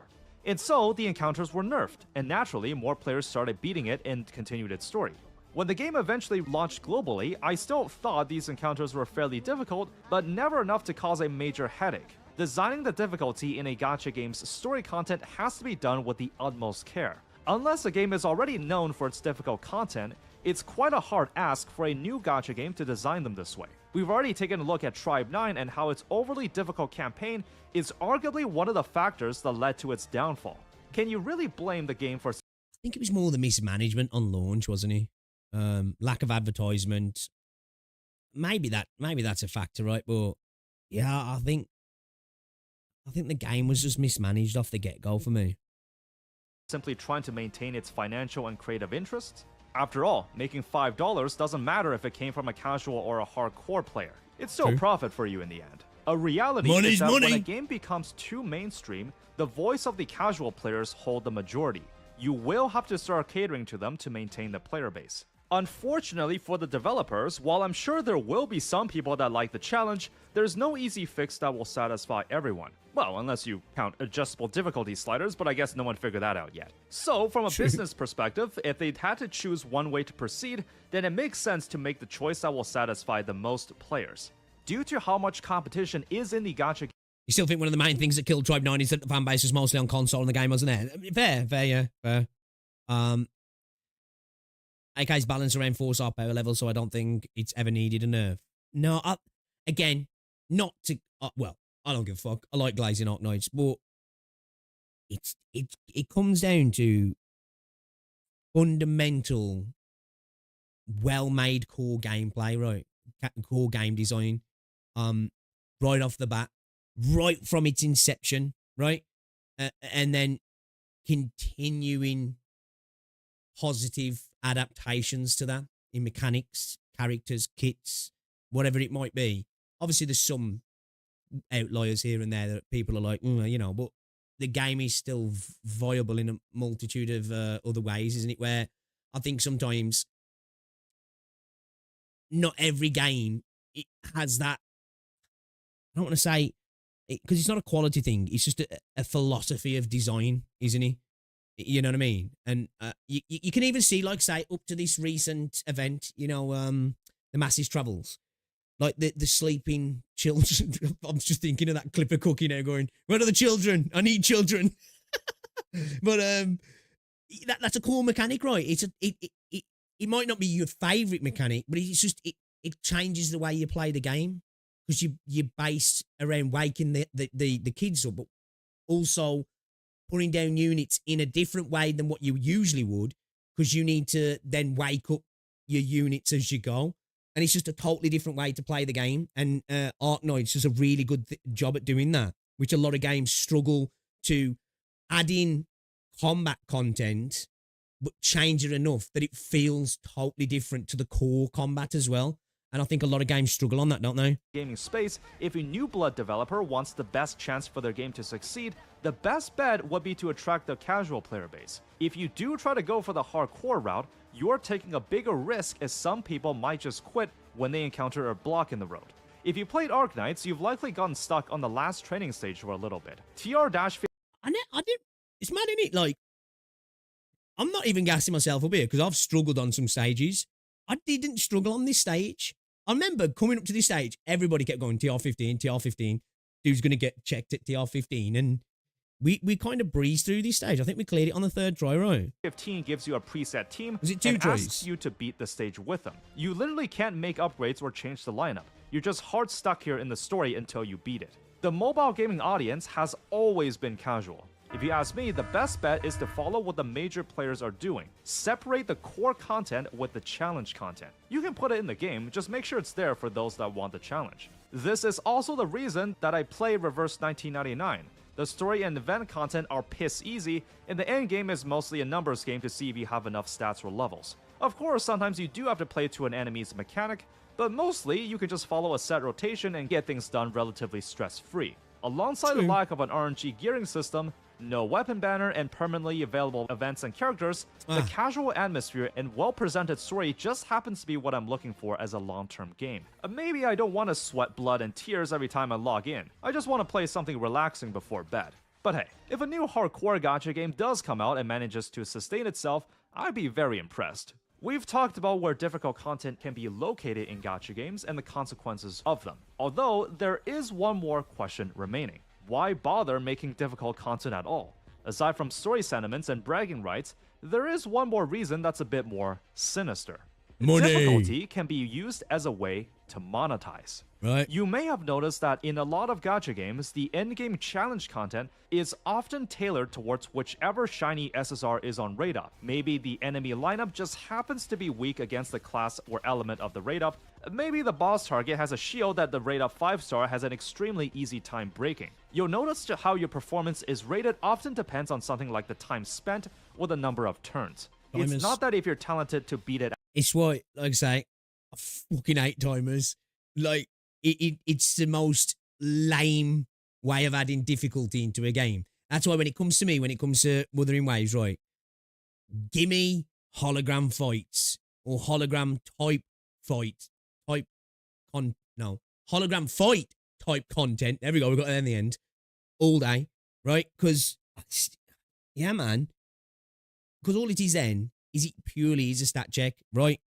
You know, standard rotation. That's the optimal rotation. There's no playing about and having a little bit of fun with it. There's no running a single character or just playing a wild team and just making sure you dodge and you do your thing right. Even though there is timers on holograms, they're a lot less consequential than compared to something like the tower or something like that, right? Because at the end of the day, that is the difficulty. The content isn't. You're fighting the timer at the end of the day, aren't you? And I don't find that enjoyable at all. If you want the full rewards, you gotta start optimizing. In a case like this, difficulty is artificially injected to slightly nudge you to pull for the new 5-star and make you really feel the benefits of having them. And I kinda don't have a problem with that. See, the key here is to not design it in a way that's just blatantly pushing players to pull for the new limited 5-star. After all, I'm sure many would make the argument that you don't need to pull them, and you can... I kind of agree. It's not so much in specific instances, but I don't mind a meta that adjusts over time. It's just about how fast it happens and how sharp it is, right? How much you can hit a roadblock purely because the new banner or 2 banners have happened and now a bunch of your units are kind of obsolete. Because at the end of the day, a lot of these games would become stale without that. You know, now people can talk about FOMO and the necessity to get these characters, but it's what you're looking for, right? You kind of are. Again, I always say, power creep in itself is not an issue. It's all about how fast it happens and how the content is tuned to the new units and for how long it happens, right? And how quickly old units become obsolete, or if they're still not obsolete, but you know, they're a step down. Again, glazing, I think Arknights does a real good job at that, you know? I think Wuthering Waves has as well for them, and Genshin has. You know, it's only recently that people have really spoke about power creep in Genshin, and what we're talking 5 years down the line. Less so something like PGR, less so something like Star Rail. You know, it's about getting the sweet spot right. It's a sweet spot. Power creep, I think, is necessary to keep the game fun. It's about balance, man. It's about going too far, because otherwise the game just becomes stale. Consistently clear it without the raid up character. Just maybe a bit more difficult, but still completely doable. I mean, yeah, that's technically true. Back when I played Genshin and the Abyss was its sole endgame, I did fully clear it numerous times with the low spender roster I had. But all in all, you have to understand that gacha gaming is a business. The company is trying to make money. And honestly, I see this as a pretty tame way to monetize. It's kind of like paying an extra $1 to revive yourself in Temple Run, just less blatant. Now, the developer has full control on how difficult they want the game to be. However, there is a major difference between difficulty in a gacha game versus a single-player game. In Elden Ring or Hollow Knight, everyone paid the upfront fee to get the game. Aside from that, everyone has access to the same resources. You can't pay an extra $5 to make your attacks stronger. However, in a live service mobile game where one of the main draws of the game is to sell power to you, you bet that if you get lucky or heavily invest in certain areas of the game, you can make yourself stronger. There's a very big difference here. Difficulty is no longer just a creative decision to make the game as fun as it can be, as in the context of a gacha game, the developers have a very clear incentive to lock more power behind more pulls or random chance like RNG relics, and purposefully manipulate the difficulty to make it more compatible with the latest shiny 5-star to reward those that did pull them. It's not designed as equally as you think. So we've established that there's two categories of gacha games on how difficult content is handled. One separates the core content with the challenging stuff as its own modes, and select others have difficult encounters baked right into the story. Both are valid approaches, but developers must understand that by nature, mobile games are meant to be accessible and mostly appeal to a broad and casual audience. While those brave enough to put difficult levels in the story make it memorable, there's also a balancing point that you can't cross over. You might just turn away. Well, I also think it's easier for a game like Arknights to have difficulty in the campaign without necessarily turning people off and being accessible for mobile just purely because the way you play the game. It's a tower defense game where you drag your units into place and you skill off them, rather than a game like Tribe 9, Wuthering Waves, Genshin, Zenless, where it's a mechanical expression game because you're just limited by the phone, aren't you? You can only do so much in terms of a 3D action game. It's like playing a first-person shooter on a mobile phone. It's just never going to be the same experience as playing on a PC, right? The tools that you're given to play that game are just subpar in comparison. So that you're always going to need to make that content a little bit less difficult for the most part in a game like that, because it's just not accessible otherwise, because you're dealing with an inferior tool, aren't you?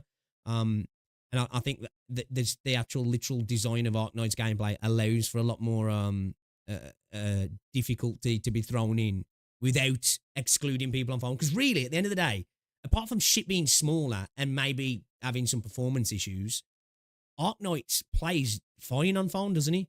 Where Wuthering Waves and Zenless, totally different situation, isn't it? Because you just don't have the finite control that you do on a pad or on a mouse and keyboard. Potentially paying customers, and that's not exactly good business. As a bonus topic, I've played way too many gachas at this point, so I'll include some of the titles I think are genuinely the hardest I've played and where the difficulty actually feels fair. If you're familiar with the Chinese company Zilong Game, they've made some pretty difficult gacha games. There's Langrisser Mobile, where progression pretty much takes place over the course of years, so don't expect to be clearing content fast. If you're looking for something more modern, I also reviewed Mekurashi on this channel. And from general sentiments from its players, once you reach the main game content, every single move you make feels impactful, and a single blunder I wanted to try this out. It actually looks kind of cool. can cripple you. Suddenly, those turn rewind tokens change from being just a nice compliment to potentially game-changing if used at the right times. Ooh. Wizardry Variants Daphne is one of the more hardcore gachas I've played, with a permadeath system for your allies. To be For a moment, this was the hot shit, wasn't it? Everybody was streaming and playing this. honest, it's more of a gimmick and will likely never affect you. The one thing that bummed me out was that you could pay a monthly sub to lift some of the hardcore aspects of the game. As for the reward for the hardest gacha game I played, that honor goes to Morimans. It's a turn-based deck builder roguelike very similar to Slay the Spire. I've reviewed it on the channel, and I think the difficulty is turned up to the extreme when you do the later story fights. Okay. Basically, like in Slay the Spire fashion, the attack the enemy will do is telegraphed, but it feels like there's a lot of weight in every single turn. Most endgame bosses have attacks that can straight up one-shot you. Morimans does look cool though, man. It does. It really does. And it feels you're Hey, thanks for constantly the sub, fighting man. for breathing room while trying to turn the tables. There's a revival mechanic where it restores your team's health and energy, and one is refreshed every day up to 5. When I got to the final story chapter, I ran a meta team with dupes, and I thought I might have actually run out of the free revive tokens. The final boss gauntlet in the very last story chapter is some of the most butt-clenching action I've encountered in a gacha game. The bosses feel unfair, except it also feels like you can Oh yeah, if I remember now, I was talking about Psyche glazing Arknights, right? Wasn't it Psyche who made that I failed I played Arknights unsuccessfully? It's Moose on Caffeine, who's the glazer of Arknights, isn't he? Battle Cats and Arknights, if I remember correctly. That might have been the video I was thinking about before we started watching this, and I was thinking, is this a glaze video? Because I know he's a big Battle Cats and Arknights fan, isn't he? Can do some unfair things back. And this was after I learned that these encounters... That's why he keeps bringing up TR15. Did bro get filtered? ...have been nerfed numerous times. As you can see, truly difficult gacha games do exist. It's just that the general gacha audience doesn't know about them because they never appeal to a mainstream crowd. How the discussion of difficulty appears to you ultimately depends on what you want out of a gacha game. It's natural that people want to feel powerful. You want the road of least resistance to maximize your progress in your account. Nah, he didn't. If you're free to play where low... I think that video was a mistake to make because, like, I get it. People had been asking for it. But I think he should have just made that video when he felt comfortable making it, because I think he rushed. He did use Wishadel, which is cool. But I think you especially as a new player, you lose a little bit of the knowledge you need to acquire. And I think the premise of that video itself was flawed in the fact that people have been asking for this. I'm going to do this video so you can stop asking about it. You know what I mean? And I think he went in feeling a certain type of way. Now, hey, look, people are totally fine to have their view. I even said, because I remember we reacted to that video, and I was like, he didn't like this, and that is totally okay. Just because we like it doesn't mean everybody else does. But I don't think that helped. You know what I mean? Because it's like listening to somebody tell you about a film or something. Sometimes you might go in a particular way with a bit of a bias already set up, especially if they're, come on, man, let's go watching. You're like, well, I've got all this stuff to do, and then you go watching. Like, fucking hell, I could have been doing other things. So I don't think that helped. Yeah, I get it. It's not for everybody, is it? Better that wants to clear all the challenging content in the game. Just know that never left the early game. The developer can intentionally design the content in a way that favors certain characters in order to showcase the newest SSR's power. The difficulty in gacha games is often not designed equally, and that's due to the developers having a monetary incentive to design it as such. That obviously doesn't mean you can't clear yourself, you just have to understand that you're gonna have to work for it. Think of it as an invisible difficulty slider. If you own the current rate of 5-star or have a whale account, then the slider is on the easier side. But if you don't have either, prepare to face some pain, and that's kind of exactly the point. Anyways, that does it for this discussion on difficulty in gacha games, so let me know. And it's okay as well, as long as the gameplay is fun, and it's not a painful experience. Because for me, Star Rail was one of those games where it felt like if I didn't have the newer stuff, it was less enjoyable, right?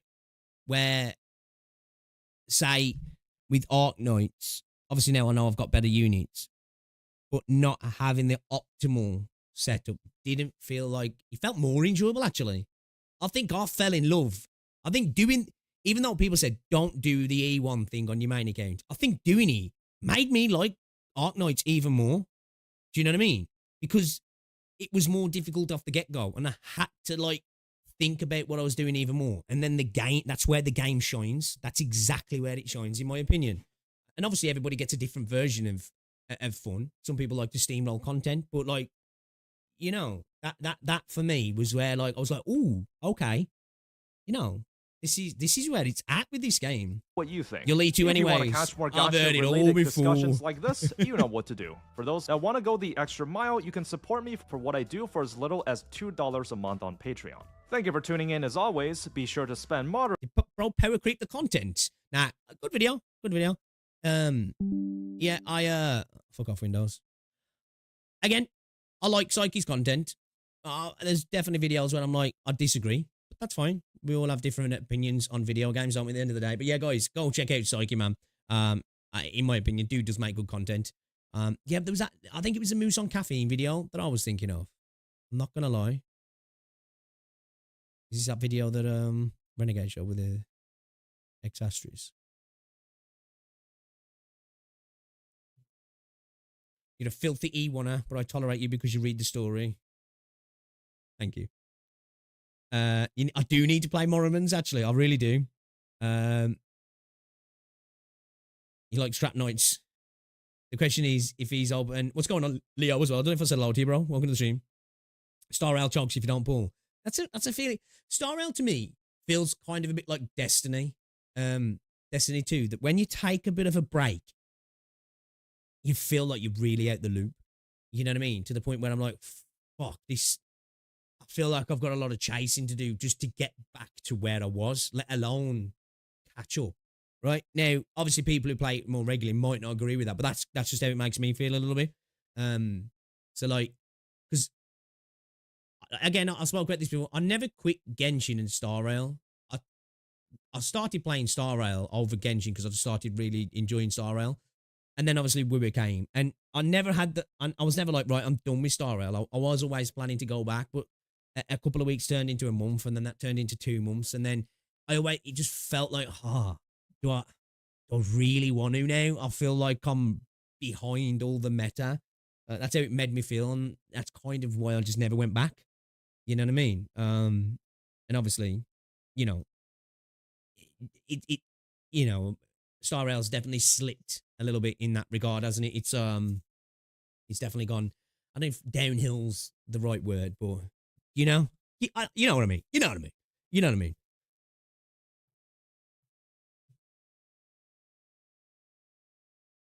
Dooley's gang keeps strong.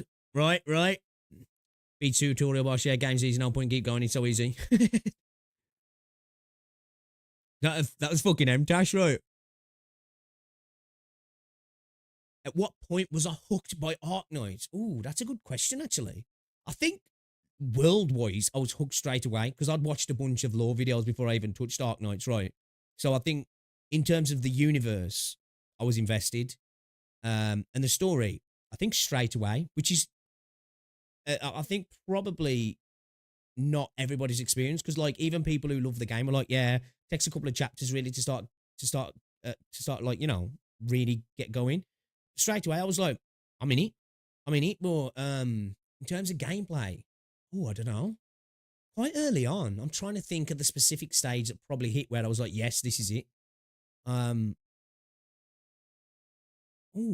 That's a good question, actually. That's a hard one. I can't think exactly to when it really clicked.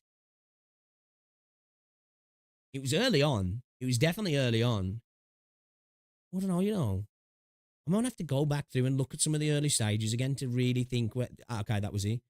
I must admit and obviously this is a little bit later, you know, when you started to see like Roblox stages, I had so much fun with that, but I was already into the game quite a lot before then. I think it was really early. Because I don't like tower defense games. So it had to have been early to keep me to, you know, otherwise I would have just been like, yeah, it's not for me kind of thing. But I never got that feeling. Yeah, the Roblox stages are great, man. I think so, yeah, Kythiest, yeah, I agree. Watch the Wheels video. What's this? I just want to wake up. The fuck, bro? What the actual fuck? I just want to wake up. Bro. Okay, that's sick. Okay. Alright. I love that. Okay. I'm here for that.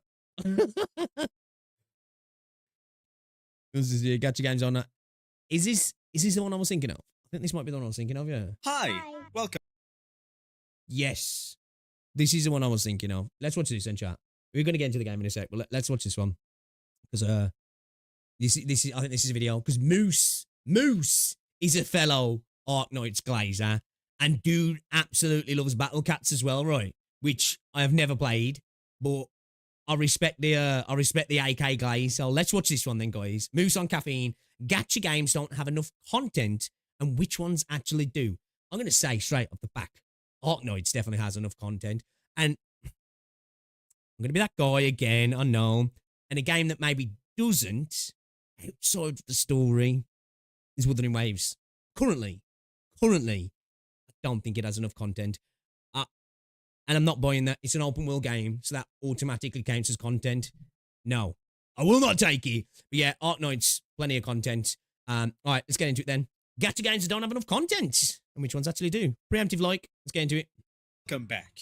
Today, I want to talk about something that's been on my mind for quite a while. Ever since I quit Honkai Star Rail and went back to playing Battle Cats, I've been thinking about this one thing. Bro, we're 10 seconds in and he's already mentioning Battle Cats. Okay. And with the new issues that have been surfacing with Wuthering Waves and getting more traction in HSR, those being the terrible state of the events in both games. And I've got to say, in all honesty,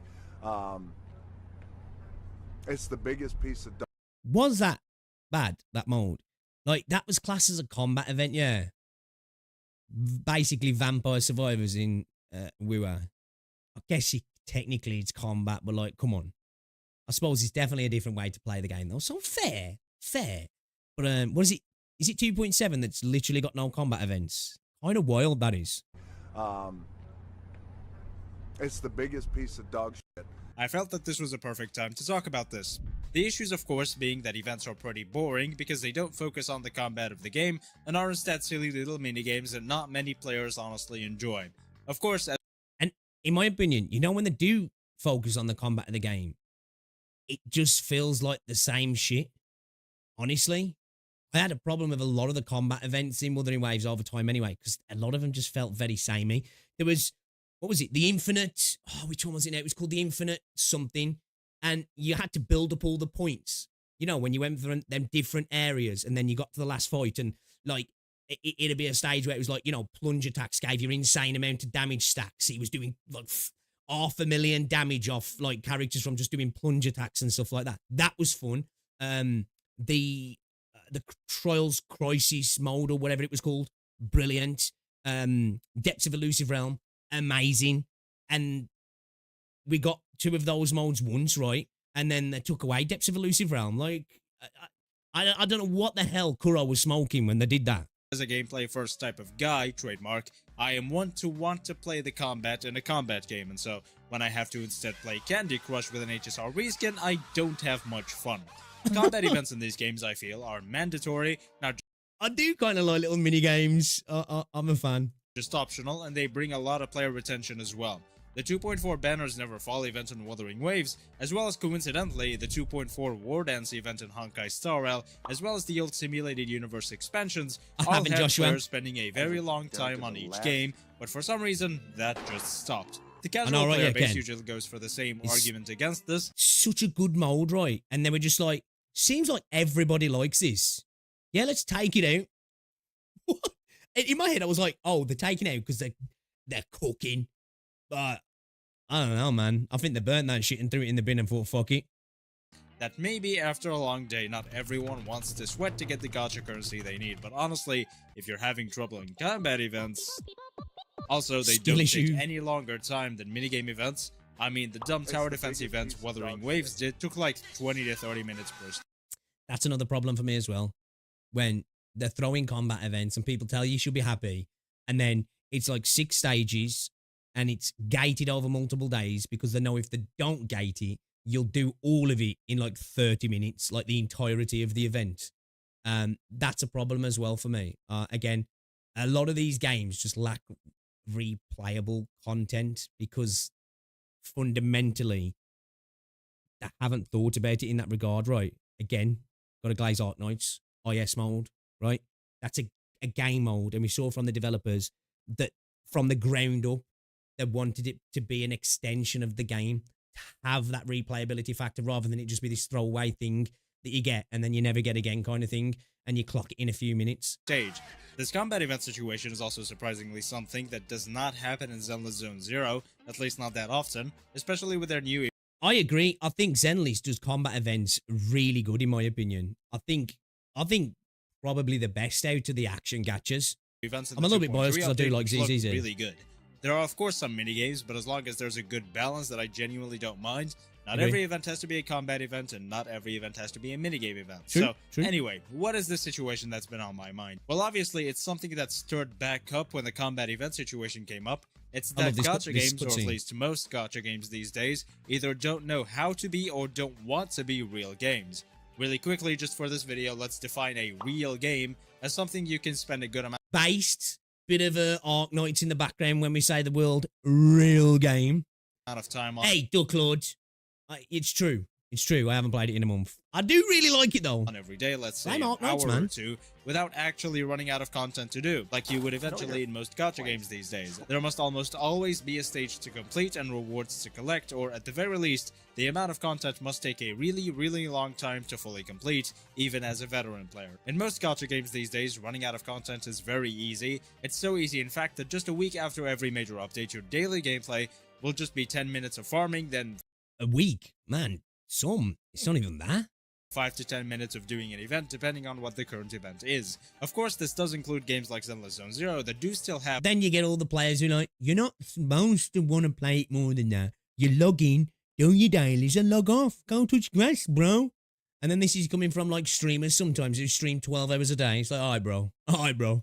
Quite a few combat events. Having combat events does not free gacha games of this situation. It's just that not having combat events makes it worse. In Zenless Zone Zero, running out of content will just be a little harder than HSR and Wuthering Waves because combat events actually exist and are pretty high quality. They are. In this video, I want to talk about 3 main things. First thing is how gacha games aren't acting like real games and why that might be happening. Second, I want to talk about the implications of that and if that even actually matters at all. And third, I'm gonna load up my Glaze cannon because I'm gonna talk about 2 gacha games where... Hey boys, we're gonna get diabetes. We're gonna get diabetes at the end of this video. It might just and I'm be here for impossible to run out of content. If you've been around here for the last month or so, you probably already know what those are, so let's get into it. Gacha games are free-to-play live service games and thus want you to log in every day and play as much as possible. This is why most modern gacha games these days have things like RNG gear systems, which we all know how much I hate. This is why almost every event is time-gated and why many modern story quests take way too much time to complete. They're looking for that player retention, just like how YouTubers like me look for audience retention. The longer you're playing the game, the longer you're tempted by the gacha mechanics, the more often you're talking about it online, the more statistics you provide that game. What is it like, favorite, and share? That company shareholders enjoy, so more playtime equals more money to fill the CEO's pockets and give them a 36th yacht. So why instead are gacha games these days only making enough content for the first 2 weeks of every patch, sometimes even less? Why don't they fill every day and every patch with as much content as possible? Well, if gacha players wanted to grind for hours every day, they play an MMO. Most gacha players are probably content with less than 30 minutes a day for account upkeep. Not me. Believe it or not, the ones here on YouTube and vocal on social media are the only ones who actually really care about always having something to do when it comes to these big mainstream games. It's kind of fair. I am that guy that wants more. But it's kind of fair, right? I think the majority don't really care about having all of that content, at least for a good portion of these games, right? Because, look, they're making bank, right? Genshin players don't in fact want a combat event or an endgame mode every single day or every single week. That's genuinely too much for them and actually probably causes anxiety, unironically. Now, endgame content... that's what they said, yeah. They didn't want players to get anxiety over content, if I remember right. That was a funny one. Still rotates once every 2 wees, but the problem with that is that players who do want daily content are still a major... Okay, gonna fire back on that. Why is having too much story a bad thing? I don't necessarily think it's a bad thing. I think having too much story can reduce potential quality, right? It doesn't have to, but I think inevitably it kind of will, won't it? And I think you'll have all hands on deck doing that. So then other content to probably end up getting put on the back burner almost. Because that was kind of a lot of people's excuse. It is 2.7, the lack of combat events, right? Where I saw a lot of people say, well, they're trying to concentrate on wrapping up Renacita. And I was like, that's a bit of a lame excuse, right? Honestly, I think that's a bit of a lame excuse. I get it. And I understand them wanting to wrap it up with a good, with a nice little bow and a good tie off. But, but I do think that like 6 to 8 hours isn't too much. I agree with that. I do, over a month, over a month or like six weeks, whatever longer particular patches for a game. I don't think having 8 hours is like, oh my God, that's too much at all. For me, when it comes to stuff like the story, I'd have less problem with that being spread over a couple of days than the actual events in the game. I want more of that. But yeah, and I'd have no issues with like the story coming out in segments throughout the entirety of the patch as well, rather than maybe just having a first part and a second part. But yeah, I definitely don't think most gacha games, in my opinion, have too much story each patch. In most of them, I'd happily take more. But I think there is probably a level where you get to where it's like, all right, we're getting quantity over quality now, right? But yeah, I kind of see where you're coming from. Chunk of the player base, and they prove it by 100%ing regions, trying for hours with suboptimal teams Bloat, to clear the endgame content. That's true, Blue. Bloat. I think that's what happens with a lot of these stories, right? It might be 8 hours, but a good portion of that's fluff in a lot of games, isn't it? And whatever else crazy stuff they might do. There is a very simple and easy fix to this, and that is simply add modes casuals don't need to clear. Honkai Star Rail did actually do this with Anomaly Arbitration, a mode that could literally take you hours to clear. Even people got angry about the combat event needing to decent play for a name card. Really? With optimal teams. I'm anxious. Wait, could you get my name card, bro? Teams, in the end, provide zero currency, which I actually kind of like. Have I ever felt that the AK story was too long? My voice box has sometimes. I don't see with Arknights. It's a little bit different because with it being having to read it might feel longer than what it actually is, if that makes sense. So if like that was all VA'd, right? Imagine it was all in a 3D environment, VA'd or reverse 1999-esque. No. But I think sometimes when you're reading it, especially as a streamer, and I'm literally reading it, I do think sometimes, yeah, I'm like, fuck, bro, my throat's killing right now. Can we fucking, you know? But in terms of actual, like, the story, it doesn't feel too long, right?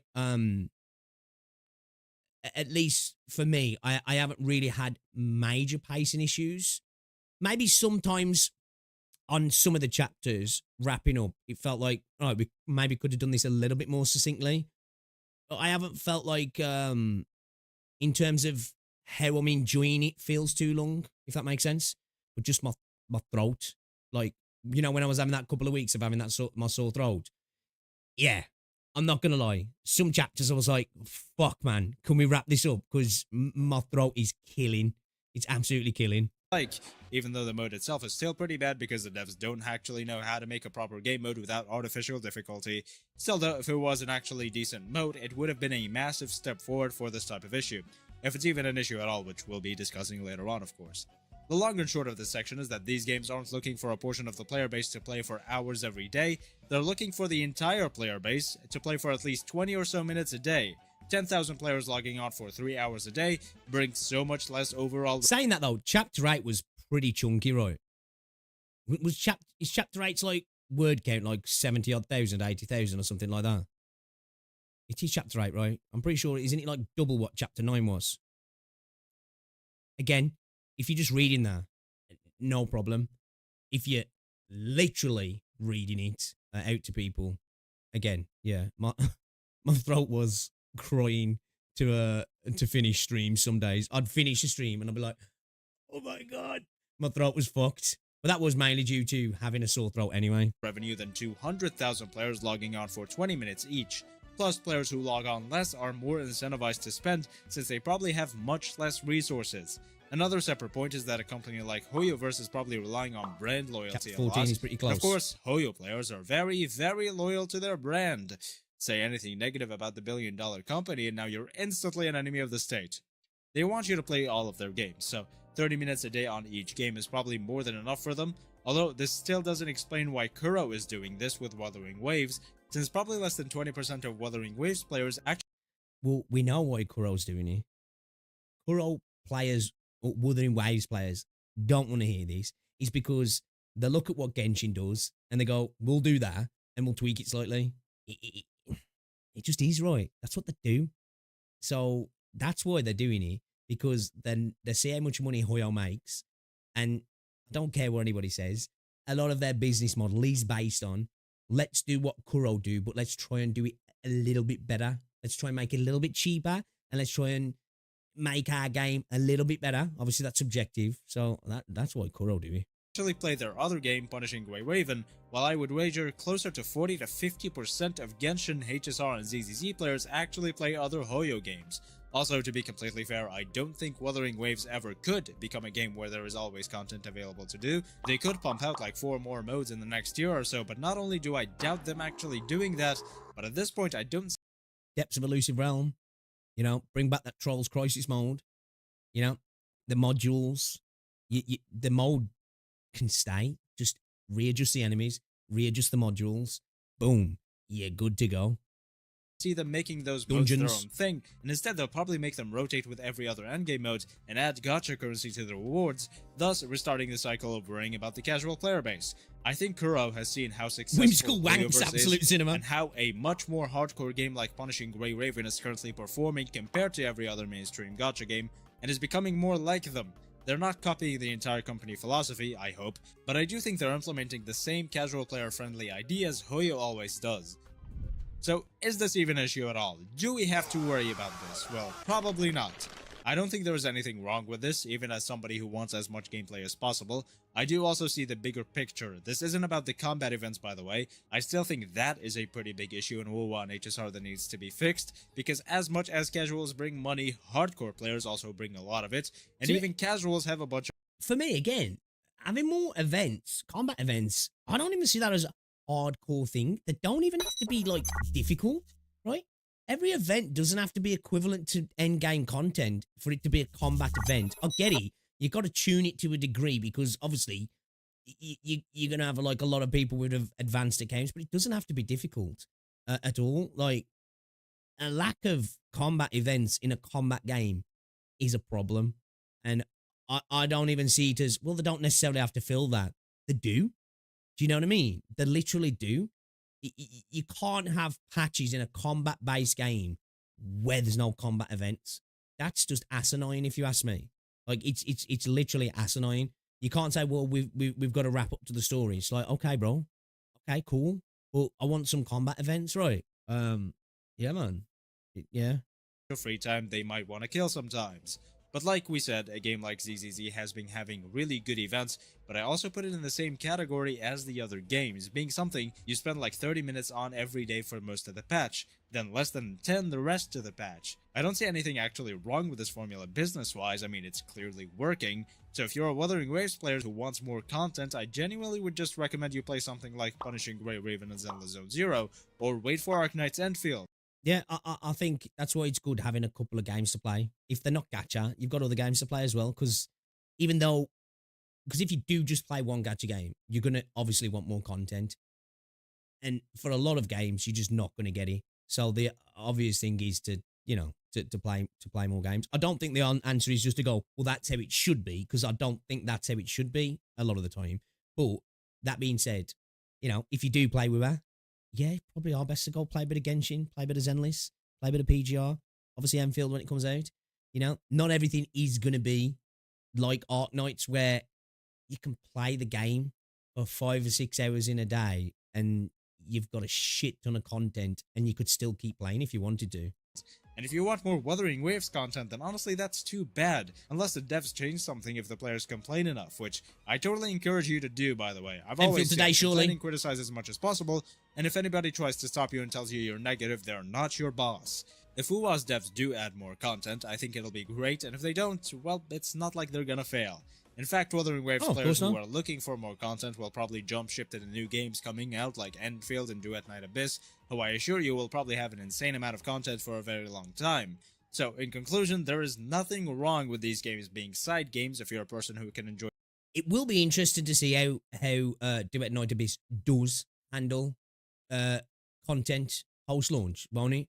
Because of obviously removing gacha now and it coming from a gacha origins and content updates usually base around story attached to character, attached to banner, attached to content, and that's how it works. So it will be interesting to see how they do. Do you reckon we'll see more combat content with replayability and longevity? Because we won't be seeing that continual carousel, or will they stick with that? It'll be really interesting to see. Multiple games. If you can only or want to only focus on one game, then criticize it. If it doesn't work, then these games aren't for you. Instead, I recommend you play these two gacha games that I would nominate for the title of the best gacha games of all time. Yeah, As boy! little experience as I have with Arknights, as soon as it came into my space since my friend Mr. Fleur made a video about it, I've been absolutely obsessed with this game, the dev team, and the stuff they've been doing with it, which you can probably tell because at this point I'm glazing it in every short. Arknights is one of the two gacha games I know that comes very close to being a real game. I made a video a while back about being able to quit gacha games when you're fulfilled, and Arknights, and the other game I'm going to talk about, is one of the games I talked about. This game brings you an insane amount of content, from the insane library of story quests to the insane amount of endgame content it offers, and the insanely high quality events. Each of the endgame modes, which are all up on screen right now, bring a different experience. They could all be their own game, honestly. Integrated Strategies, for example, is such an in-depth roguelite mode that I would wager if it was its own Steam game, it would probably be one of the best-selling of all time. The same thing goes for Reclamation Algorithm, which is the most in-depth game mode when it comes to mechanics I've ever seen. The events are also insanely well made, with the new The Masses Travels event having really cool mechanics, and get this, actually having combat that is unique to the rest of the game because of the mechanics. Imagine that! The second game is my favorite gacha game of all time, the Battle Cats. In this game, it might just be completely impossible to actually run out of content. Now everything in this game actually costs stamina, or cat energy, but you also get basically infinite energy, because every chapter you complete gives you a leadership point, which you can use to completely refill your energy. So Battle Cats is similar to Arknights in the way that it also has an insane amount of content. This game just looks like an acid trip. Honestly, it just looks like an acid trip, man. And especially endgame content. I've started playing it again after I quit Starwell a few months ago, and I'm still probably only in the early mid-game. Every stage after that is only longer and longer. Now, the gameplay isn't as unique as Arknights' gameplay. Every single mode is literally exactly the same. Pixar's playing RA the day Virg on a Sense Heaven. Rarity restrictions sometimes, but that doesn't take anything away from the fun, though, because the formula is so simple and enjoyable. So, in conclusion, play Arknights and Battle Cats if you want a lot of content. If you don't like tower defense and whatever the hell genre Battle Cats is, then rip Bozo, I guess. That's everything I have for you today. Thank you so much for watching. Make sure to like, comment, and subscribe for more content like this in the future, and join the Express Run Discord server for a fun and lovely community to hang out with. We've got a $200 giveaway going on right now, by the way, so join to have a chance at winning. There you go, guys. Thanks for watching. Giveaway. Want to get yourself a chance to get 200 bucks? It's cool. Yeah, great video. Great video. I like Moose on Caffeine. I think he makes good videos. Obviously I'm biased because dude's a big Arknights fan. I'm a big Arknights fan. But again, if you honestly separate your bias, it's clear as day in regards to the content the game offers, right?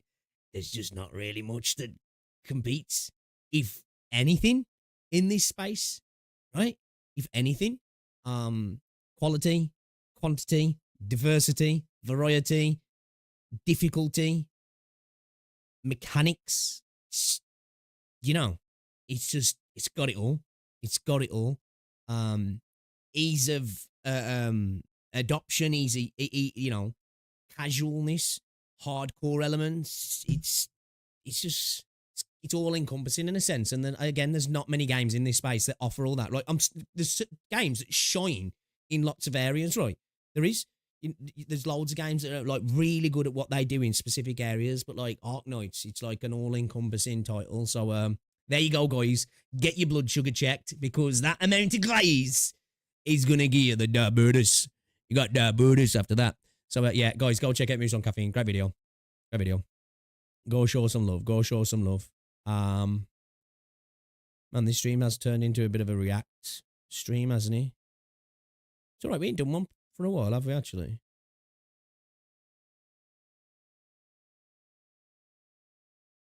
Arknights literally just reacted to Super. Hicks wanted to see what this was about, me referencing him. What's this?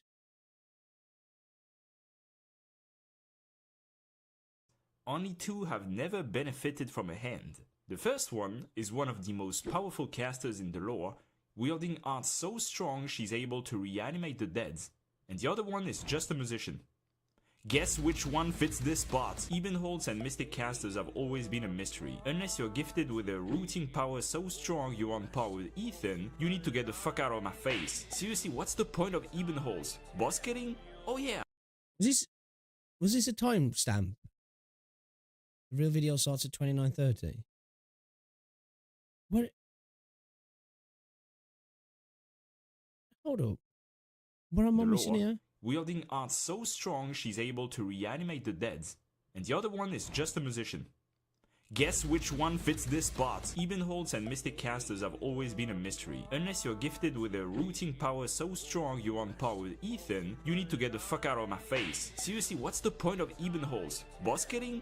Oh yeah, it's true this. First off, it's just him reacting to Super. I think I've watched this video, right? Is this where he roasts me for the short point on? Is it? This game really lacks a wide variety of boss killers, right? But that's not even the main issue with the Ebenholz. Think for a moment. You're a caster. Your goal is to deal a lot of damage. And you're also gifted with the ability to inflict necrosis. Who am I? That's right. Go to 29:30. I'm fucking Logos! Stop coping and think Ebenholz is worth shit when Logos literally can do what he does but better.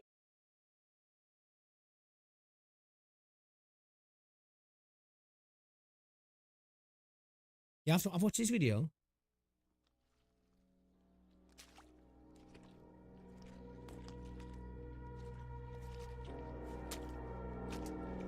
Why are you still here? No, seriously, the video ended a minute ago. Do you really expect Did I more just from like the it? vid? That was an accident. Or it might have been for the memes. Yeah, I'm sorry, bro. I'm sorry, bro. What the fuck? What? You want to see my own top worst 6 stars in IS? But why though? If you're a new player, this video wouldn't matter. And if you're an advanced player, you don't need this video. But think about the views. Think about the subs. Think about the photos. I mean, those are good points, but what if I also end up being in the most hated YouTubers list? Why do you care? Yeah, that's true. Hello guys, Dr. Part 2 there, and today I'll be making a top 10 worst 6 stars in IS. Warning, this video contains questionable takes that may be difficult for the human stomach to digest. So Like, I don't even think I dislike that for the memes, you know? Because I haven't watched this video on stream. That genuinely must have been an accident. Sorry, bro. My bad. your ego is fragile. Actually, I might put it back on in a second, we'll have to see. 0-1. Wait, why does this video even exist? Number 10, Hoshiguma or Nyan. Yes, we are at number 10. Gotta keep it canon. I'm British, he's French, you know, it's how it should be, right? It's how it should be. And I'm already bending the rules to include 2 operators. What are you gonna do? Fight me? Here's a fun fact. Outside of Terra, France is the country. Yeah, okay, alright, I remember. Alright, yeah, fuck that. Yeah, there we go. Look at this stat padding. Look at this stat padding, okay? Right? Now, to be fair, we did it as well, because we were, like, reverse boosting against each other for, like, 300 years. But this is pure stat padding. Don't believe any of it, okay? This is all bullshit. It lies. Straight lies. Amount of battles won. Straight Take lies. that, England. Where was I? Yeah, look, Right. yeah, I remember now. Yeah, Highest yeah, amount I of remember. battles won. Take I remember. that, England. Yeah. Where was I? yeah, chat. Yeah. Nah, I love Dr. P, man. I think he's quality. He's one of my favourite. Actually, I think he is my favourite AK creator, man. I think he's quality.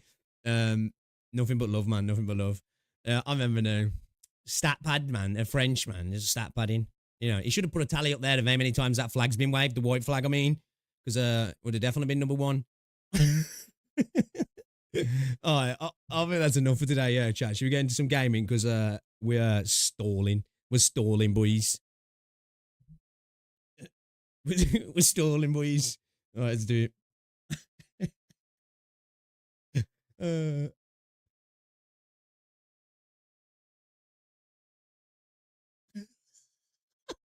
Nah, I didn't watch that on stream.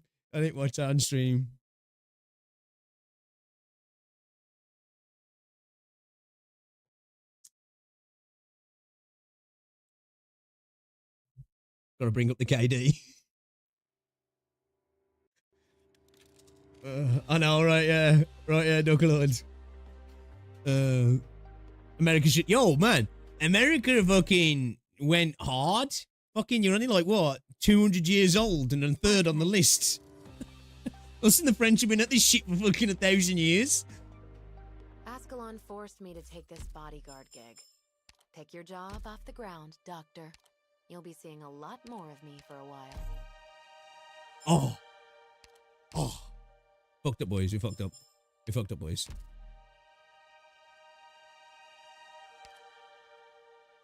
I'm so glad to be home. Oh, we got production. Oh, is it because, oh no, why? Get back to fucking work. Get back to work. We've only got one person working on there. Is quite suitable for research. These guys think they can stop production. I mean, they got workers' rights. Can't go on strike here. I'm telling you now. I'll send you down to the Iberian coast. See how you like working down there.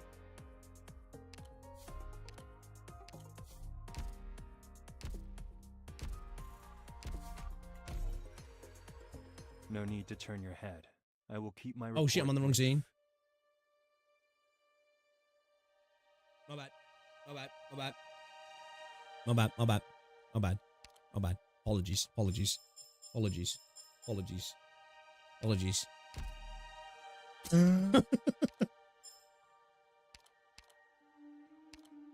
Pro streamer, man. It's what I do. It's what I do. It's what I do.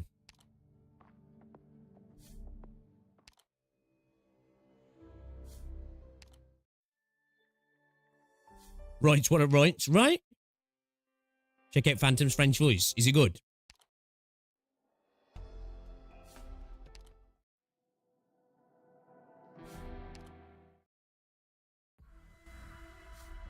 I know, I'm so gutted she doesn't do it anymore.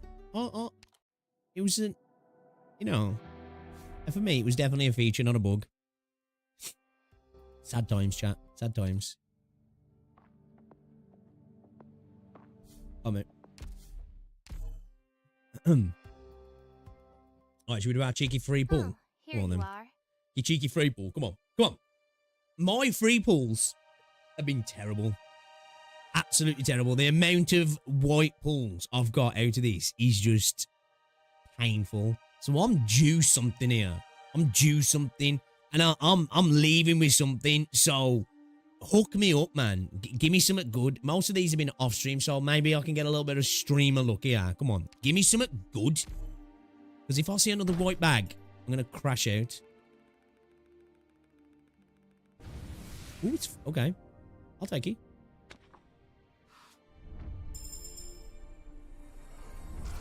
I am great. Expected. Terror. Expected. I know. Alright. It's better than fucking white anyway. Can't complain. Can't complain. You know? Can't complain. You got lemon on your free pull. Oh my days. Now I'm pissed. Hi. Yeah, dude, man. Like, I can't believe I haven't got it. I got exude twice. I really want lemon. Like, I saw, Dead End was doing a bit of the event the other day and I was lurking. And I saw him, I think he used lemon. I think it was a support. Fuck, she's sick. She's sick. I'm Lava, a caster. Here to join you. Like, she absolutely, destroyed that, what is it? Was it MT8? You know, the one with the statue? Slapped him? She slapped him? A medical intern. Gobbles deep. With I've surgery. contemplated it, man. I've contemplated it, but there's just cracked fucking banners coming up, isn't there? But, like, I'm going to keep trying my free pulls and then maybe swipe. Maybe swipe. We'll see how far we can go on the free pulls. Whatever. Let's bank a couple of them. You know? Our daily free pulls. See how far they can get us. How long's left on the banner? Nah, I'm not. I'm what? Oh, yeah, I am. I'm what? 107 deep, yeah. How long's left on the banner? Well, there's only 4 days left, yeah. Ooh.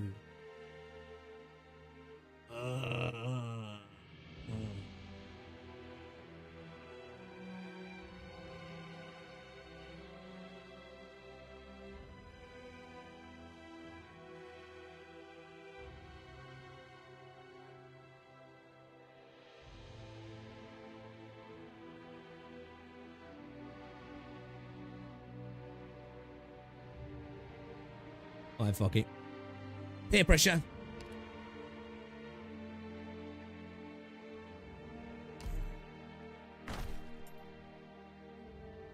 Come on. I deserve this. I deserve this. I deserve it. Okay?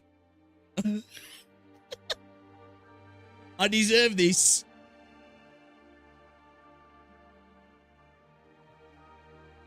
Come on. If it ain't in here, we're becoming a CZN streamer. That's it. We're becoming a CZN streamer, chat.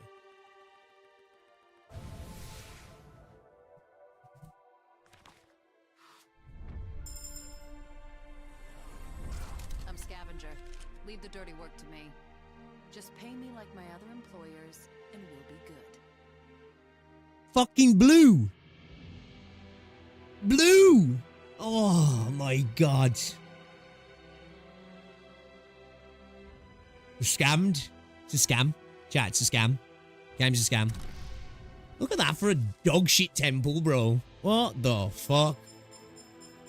Oh my gosh.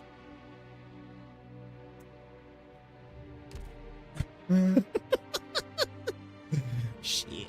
Shit.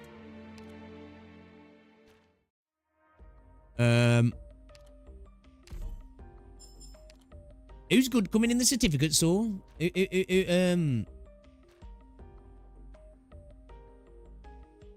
Who's actually coming that's decent?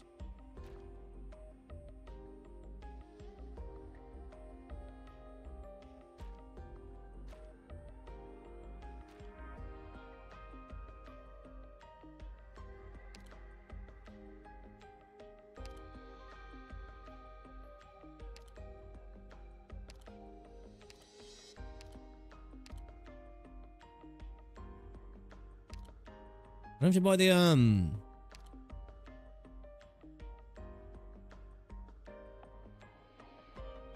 No, I want to keep my what's it actually for the time being.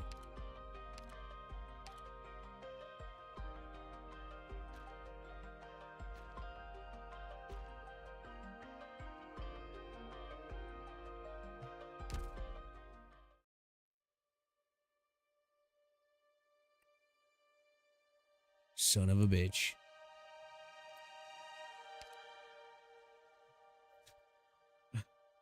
Chat scam me.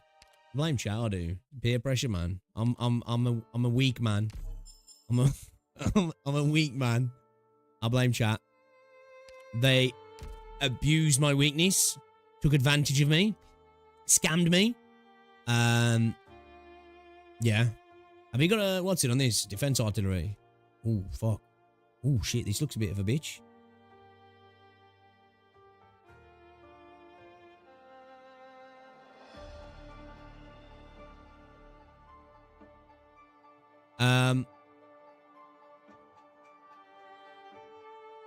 Where do these stairs come out now?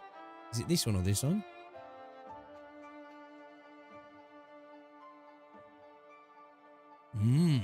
Oh, this one looks like it might be a bitch. Monster's definitely going to be useful here. Let's change this squad because we're not really set up. I think this is a squad I was running for the boss in the new event. Let's get that changed a second. Let's get Calcit in. Understood. Let's get Meteor out. Ooh, I don't know who to bring in. I don't know who to bring in, if I'm honest. Bit of search action, maybe? I will see to them. I think we drop Reed here. Let's get rid of Reed.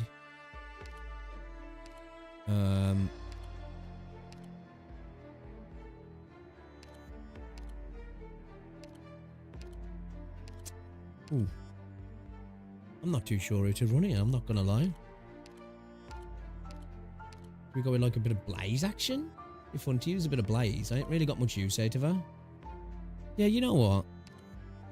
Bit of blaze action. Should be okay, to be fair, because broken tanky, monster can do some work, and then we can maybe use hold the door as a lane holder, yeah, if we need to. Got Lappy and Logos and Blaze if you need a bit of range, yeah. Alright, see it. Sean and Pinecone. Time to go. I blame Dr. P for that. I'm never going to live it down. Observe and determine the form of infection. Okay, so it comes out there. Data will be useful for research. Ooh, the only problem is having her down there. I'm going to need to... We need to be over here. Scenery here, Doctor. Should we hold it off over here a second? We're going to have to pull her at some point, aren't we? Ooh, what did we just get hit with? What's this?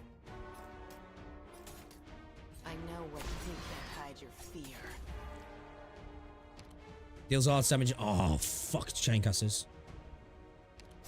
Ooh, we're counting on you again today, little apple.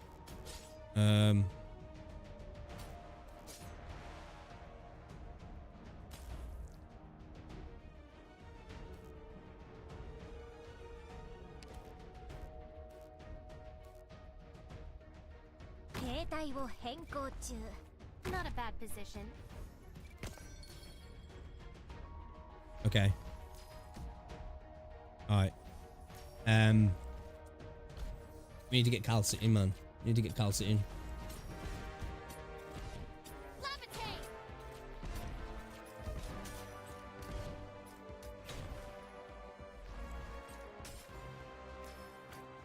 Arrived at designated position.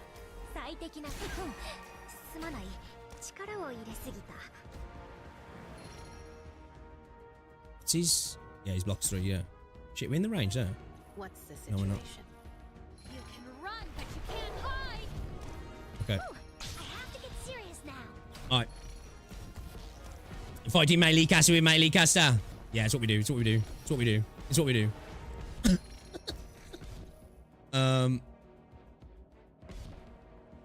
Oh, actually, no.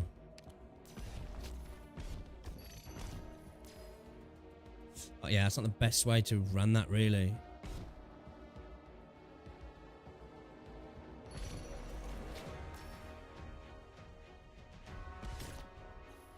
Your weapons are right at your feet. You can't hide your fear. Die!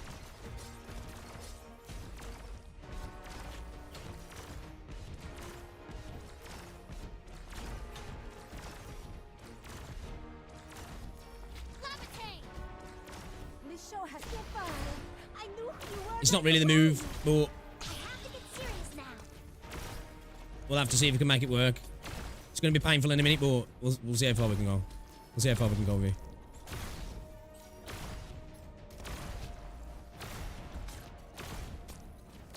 Don't keep me waiting. Okay. Yeah, it was always going to be messy, wasn't it? It was always going to be messy. Jeez! This execution is not worth witnessing.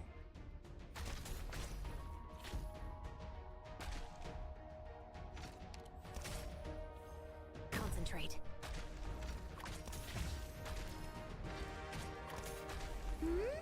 Wait. Surely bro should be... Okay, I was going to say. Surely bro should be. What's the situation? Perform your task.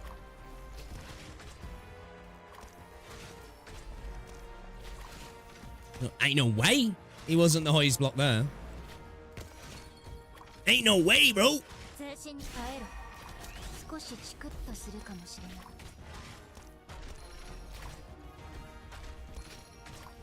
Okay. We're gonna have some issues here, though. We are gonna have some issues here. No, we're alright, we're alright, we're alright, we're alright. Casters are built different. Yeah, we're not really set up best to deal with these chain casters, but let's just see if we can monster through it, yeah. Let's see if we can monster through it. See if she can hold it down for us.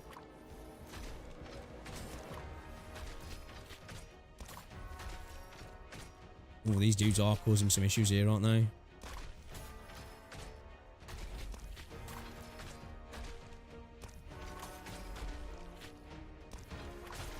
Okay, nice, nice, nice. Do you reckon... Like maybe throw Blaze in there, but it's not really the best option, but it's all we got at the minute. Blaze, Lappy, or Logos there, right?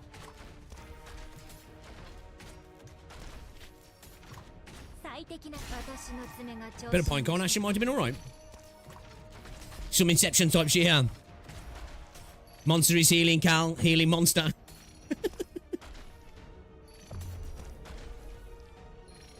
What's the situation? Your wounds will be rather striking.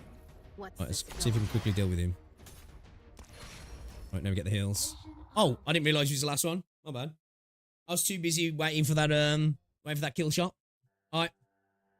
Yeah, casters weren't too bad there. There would have been a problem if a few of them had come through, but yeah. I didn't even look at the amount of enemies you had to deal with then. Yeah, what's going on, boys? Boss, you were right. We lost them. Those rebels, crafty little sand beasts, a lot of them. Sounds really racist, bro. Just 5 seconds, and it's like they all burrowed into the sand without a trace. Sure enough, and that's why we shouldn't waste their energy on them. It dude looks like fucking so cool, man. Guard your position well until they pop their heads out of their holes again. Sure, you're the boss.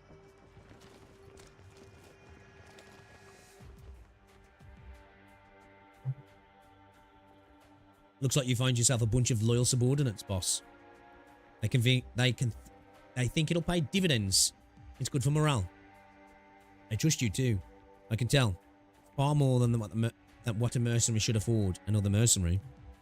Just goes to show how effective Manfred's plan is. You think real highly of him. I almost forgot you two are practically brothers from another mother these days, right? Just look at the mansion he gave you. The den alone is larger than your old backyard. It was a count's estate. I killed its previous owner. Don't tell me that's weighing on your conscience. He was having afternoon tea at the time. His wife and their 3 children were sitting right in front of him. Damn! Bro! Hold the door built different? Sure, this is nothing like the kind of work we used to take. But you're the one who agreed to the job. Nothing to mourn when our consciousness died so long ago.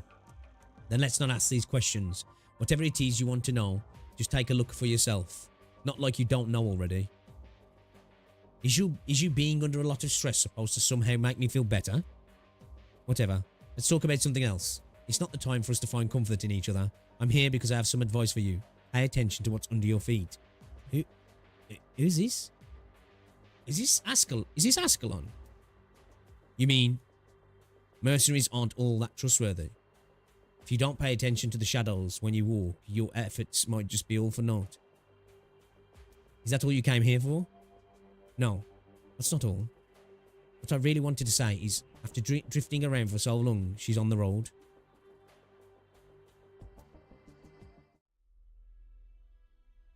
Are her men in position? Yes, all at that place where the Sarkaz has orders. Don't be daft. I'm not talking about what the Sarkaz want us to do. Captain, are we really going to start this operation tonight? Are you sure we won't? You trying to ask if we'll fail? We'll fall into Manfred's trap? You don't pay attention to the shadows. Well, that's what I'm thinking. That's what I'm thinking. It's her, innit? Ascalon, innit?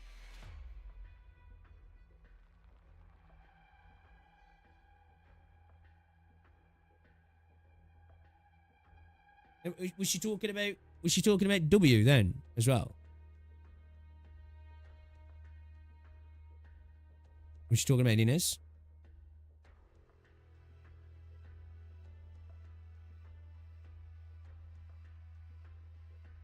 Or was that Inez?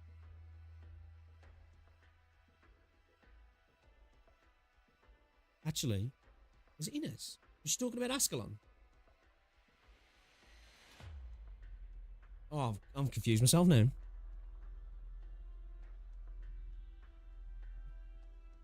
I forgot who his wife is.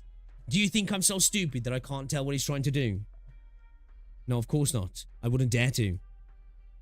He's trying to test me, and I'll let him test me. Amen. there is to order around, but he doesn't know how many of us there are. I am confused myself. So, we still have to be the sarcastic gatekeepers then? Shut up. I hate putting it that way. It makes it sound as though we're the sarcasses bitch? Yeah, whatever. We just have to bear with it today. Once we're done with this last thing, we'll leave Londinium straight away. Kind of are their bitch though, aren't you? Will we really? It's wonderful news. Ever since I was a kid, I've always hated Londinium. My parents both came to this place and never went back. This city eats people. Right? I don't like it either. Have you ever seen another city like this? So many plates, so many tall towers, and so many sewers. Every time I smell that stench, the smell of grease and on the nobles dining tables, it makes me want to puke. And now we can finally leave. Get the word out and put on your best performance tonight. Do not give Manfred anything that he can use against us. And I want the 10 best fighters to come with me. As for you, I want you to tell Manfred. You saw where he was heading, right? Yes, Captain. Good. Tonight, I'll rescue our spy. I've stayed here in Londinium for so long, I have to at least get one thing done before I can go home with my mind at ease, right? I won't let our leader down again.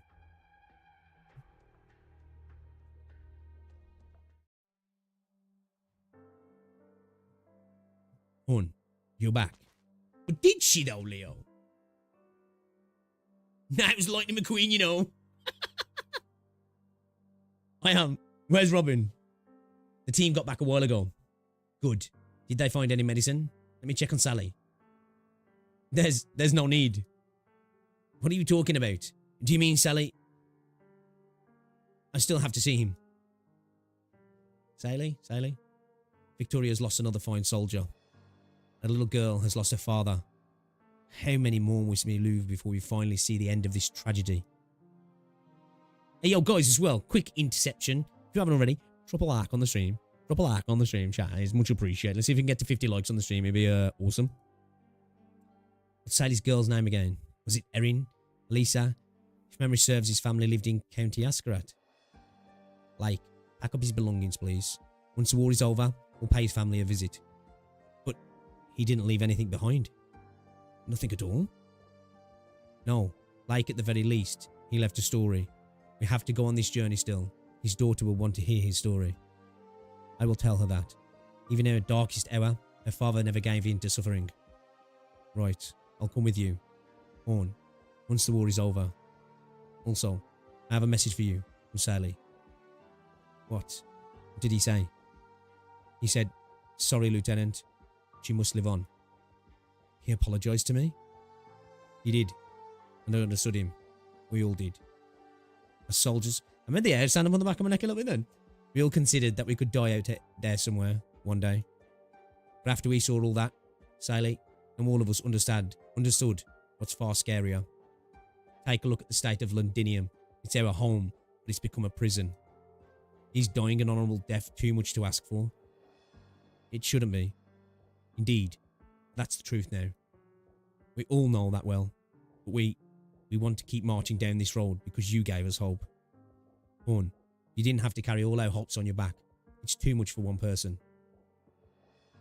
It's harder to live, huh? Looks like I owe her an apology. Who's her? A fine Victorian soldier, just like the rest of you. Is he talking about bagpipe? Let's not talk about this now. Tell everyone we don't have time to mourn. Did you find out where they're keeping our people? There's a high chance. If the information I got turns out to be correct, the sarcasm will move them tomorrow morning. I was going to ask what you think.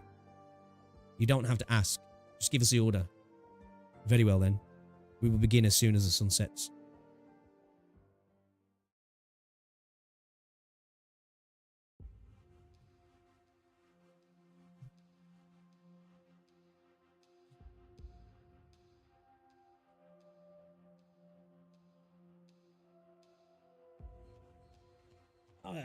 I'm getting interested now. I'm like, ooh, I want to know who that was.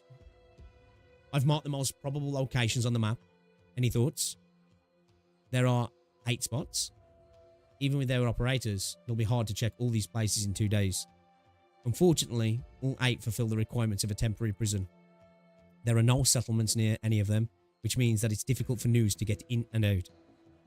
All located near the highway that leads to central Londinium, which facilitates the Sarkaz fighters' movements around the city, and none of them are connected to the plate we are in. Did the Sarkaz commander figure out you're operating underground? He's a smart man. We mustn't underestimate him. Then, if this is where they're keeping prisoners, shouldn't there be a massive security detail guarding the place? We thought about that too. Unfortunately, even though our recon team managed to track the Sarkaz's movement in each plate, I haven't found any openings. Is this place an abandoned factory? They say it used to make candy. Don't get the wrong idea. That is just what the civilians in the industrial districts usually call it. What they actually refined is an organic compound called Loxic Coal. Oh, that's one of them. What's it, yeah? It's packaged like sweets for children, so everyone come to call it candy.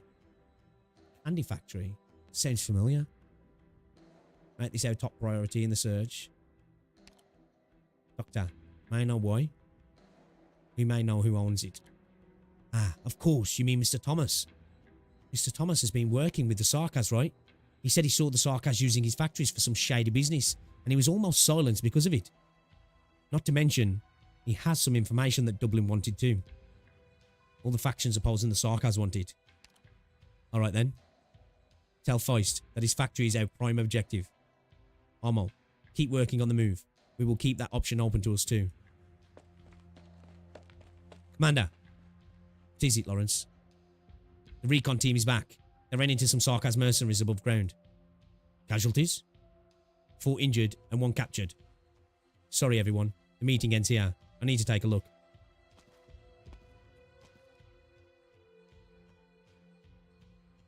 Reminds me of I'm low on Loxic Coal. Wasn't my fault directly hit by a cannon. That's pretty silence. Commander? Rock, what are you doing?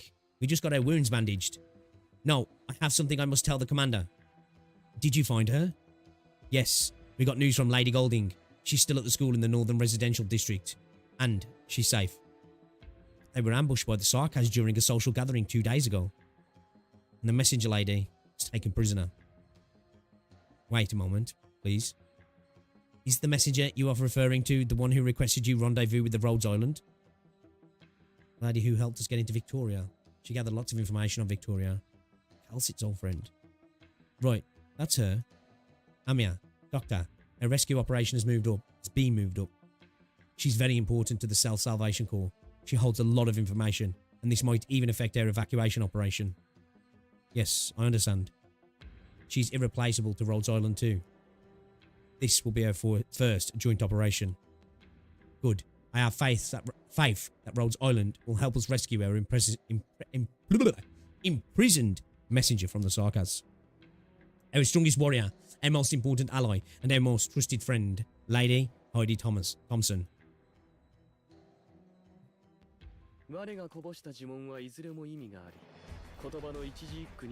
Road's clear. 10-9, what's this? Okay. Well,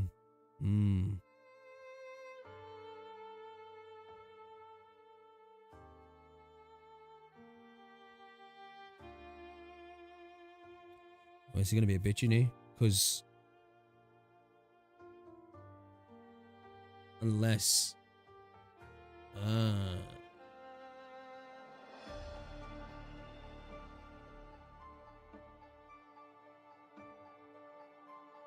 so obviously they're gonna come this way and that way, so do we go for like a monster block over here, maybe an old PP action over here, and then kind of line everybody up in the middle, maybe? Some range here. These there. And this ground tile's going to be free, right? And then depends where these go though, man. Shit. Alright, this might be a bitch. This might be a bitch, actually.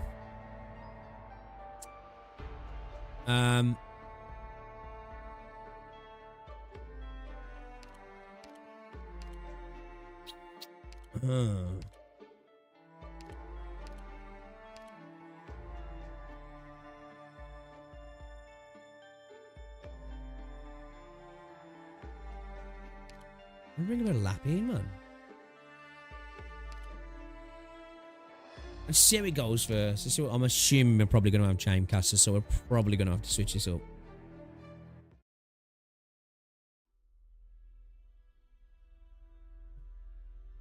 Is that the context I'm missing, is he?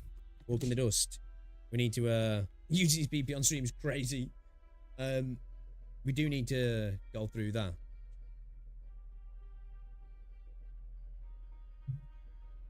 (7:17 p.m. overcast). Abandoned liquor plant, Sedan Borough, Londinium. Get moving. Don't just stand there. Get a move on. The general said we've got to be done with these materials tonight and get them sent to the station. What are you crying for? You slacking off? Please don't hit me. I haven't slept for 3 or 4 days now. I'm really tired. Oh, shit. Stop it. Who are you? And what gives you the right to stop me? Lady Heidi. Is that Lady Heidi? Holy fuck. Don't worry. Just get behind me. Damn. I see. You're the new girl who's just got here a couple of days ago. You're a teacher. A journalist? Whatever. Don't remember exactly. But you're one of those good-for-nothing scumbags. A dime a dozen in Victoria. Save the smooth talk for the rich and noble. It doesn't work on us sarkas. You're bleeding. If you want to kill me and my friends, then do it. Don't forget that there are some 100 pairs of eyes staring at you right now. What are you all looking at? They want to see how you're going to deal with me. You think we'd be scared of a bunch of prisoners? Of course not. But work waits for no one. Isn't that right? You said it yourself. Your general wants these materials done tonight. Huh. Maybe seeing how you two is about to end up will motivate them some. If they figure out what awaits them tomorrow morning, do you think they'll still willingly spend their last night on Terra forging weapons for their enemies? How do you know that tomorrow? I also happen to know why you must let us live through the night. Hey, she's taunting you. Don't be a moron and spill all the beans. Let's get going. We have work to do. Don't take orders from you. That change of clothes really helped your temper, huh? Remember who was crying for his mother when he was fighting for the Victorian remnants and all that long ago? Piss off, you loudmouth merc. Your head's going to roll one day because of that tongue of yours. You'll have that jerk who's been yelling about... Well, you'll have that jerk who's been yelling about everything in my ears to thank. Trust me, I didn't use to talk like this. Struggling there. I'm too busy to be wasting time on you morons. Fine. I'll let these people live a couple of hours longer. All of you. And in you in particular, no funny moves. Listen up. Sarkar's got no tolerance for slackers. Anyone who's not working wins a date with their blades. Got it? Now get to work, if you know what's good for you. I need this dude in my base. I need to employ this guy. Because, there'll be no slacking off then. You know what I mean? We're safe for the time being. I'm sorry, Lady Heidi. You got hurt because of me. I'm fine. Just got my dress dirty. You're always so calm and graceful. Puts my mind at ease just knowing you're here with us. Then trust me once more, alright? Go back inside and stay with your friends. Sarkas still need you to do their work. They won't hurt us for the time being. That's just like you for real. As for these mercenaries, we better stop watching. We got work to do tonight, right?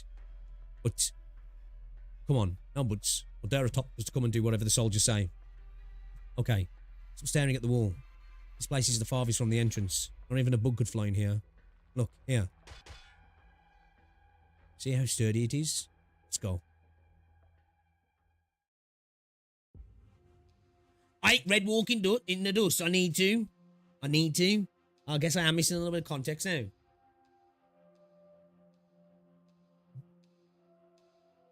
I know what it's Frankie. Hope you feel better soon, dude.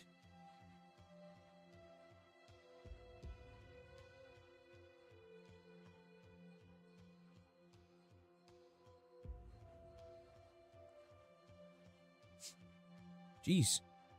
And that video was popping today, ain't it?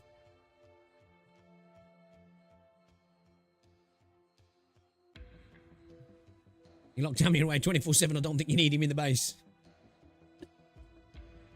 7:27 p.m. Overcast. Underground structure, Sedainborough, Londinium. Forward. Forward. Report. Commander. The 3rd is already. Confirming exit number 9. Clear? Confirmed. We can exit safely. I love Rock's design as well. Rock. What are you doing here? You're still wounded. Captain permission to rejoin the team? Commander said, I have Bill. He covered me. And I can't just lie down here when I don't even know if he's still alive.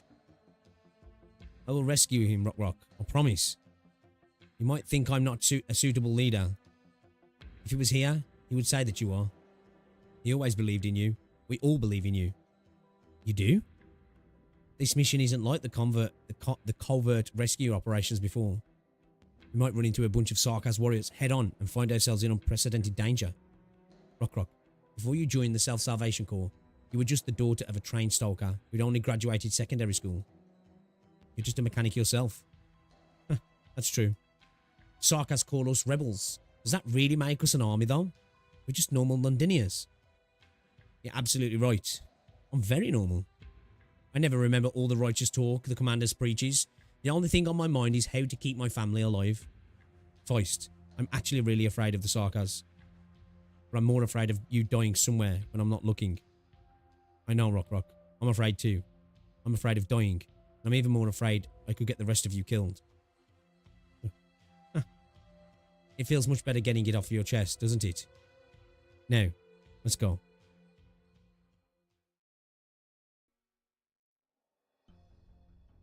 Doctor, Indra and I will guard this place with the Self-Salvation Corps. Dagda and Morgan are rendezvousing with Amaya. Did something happen? There's no hiding anything from you, is there? It's nothing important. There are just certain things that we have to deal with sooner or later, and we needed a suitable time for them. Need me to say anything to them? Are you all ready? You've just arrived at the exit closest to the objective. From here to the factory, have to cross 2 underground blocks. Our squads are in position. They will make sure our trip to the objective goes smoothly. I will leave you in command of the rest, Doctor. Clavicia is a capable leader, and everyone has expectations of her and Amia. Doctor, there's been a lot on my mind throughout this journey.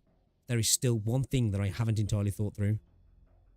If there is one thing I have to take care of myself, this is it.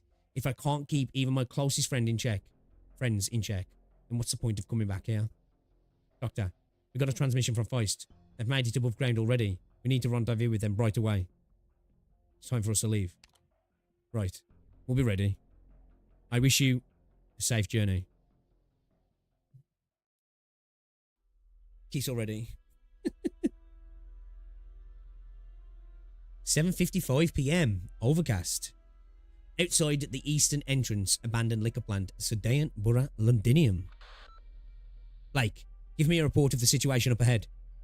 The path is clear. Over. Robin, sniper team is in position. Good. How many hostiles? I got 12 in sight, all of them Sarkaz. What about their commander? Do you see him? I don't. Stay frosty. Wait for my signal.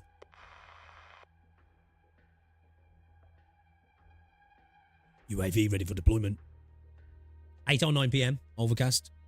Abandoned liquor plant today in Borough Londinium. Ah. Oh, we had a squeal then, do you know? Benny, who is in that room?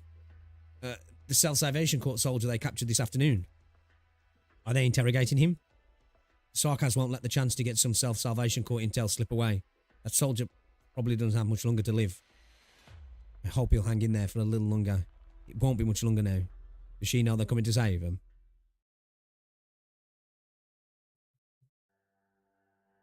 Are they here?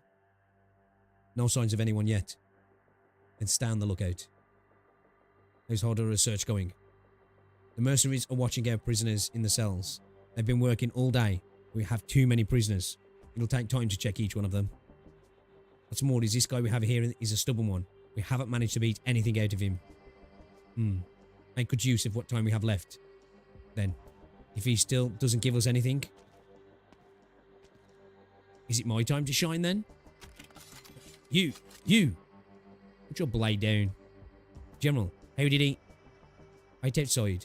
I will take care of this. Yes. Please be careful. It's the same. Prisoners County Hillock. I'll let it slide though. I'm sure you know that even if he actually tried to attack us, a blade wouldn't have done him much good. Please, I would rather you stop startling my men. They're all fairly anxious as is. Very well. We just didn't want to be late, especially considering the guy isn't even breathing anymore. You came at just the right moment then. Oh, where's this? This is new.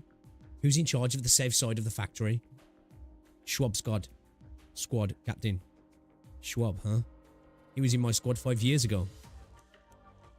Is that what you meant when you said I should pay attention to the shadows beneath my feet? I'm struggling to talk today, lads. Got fat tongue or something. Get a hold of Schwab's position. No, have him come see me right now. So, was that like a little fucking rat spilling information? We got a bit of a bastard in our midst.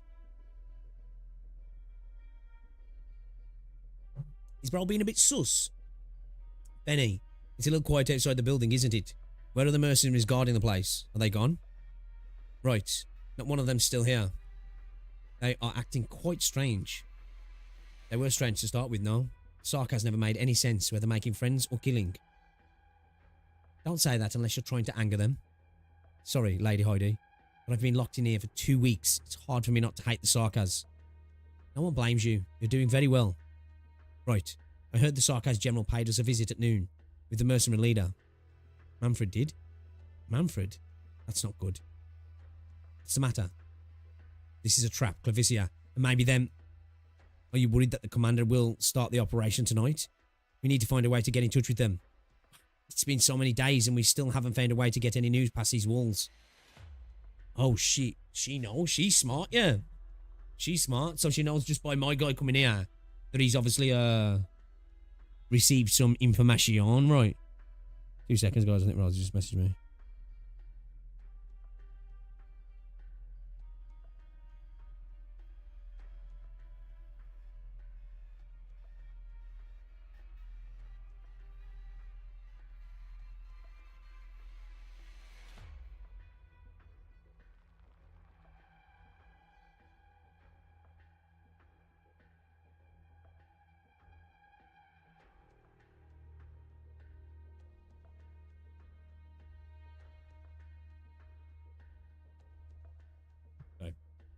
Rosie's telling you to buy packs.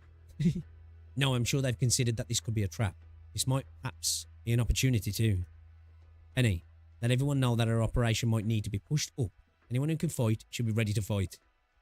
But even if we can make it out of the factory building, it won't be easy to push through all the defences outside the gate. Then, let's come this way. A mercenary told me this wall here is very safe. Okay. Those two were at that wall, weren't they? 8:45 p.m. Overcast. Outside the safe wall of the abandoned liquor plant is Sedan Borough, Londinium.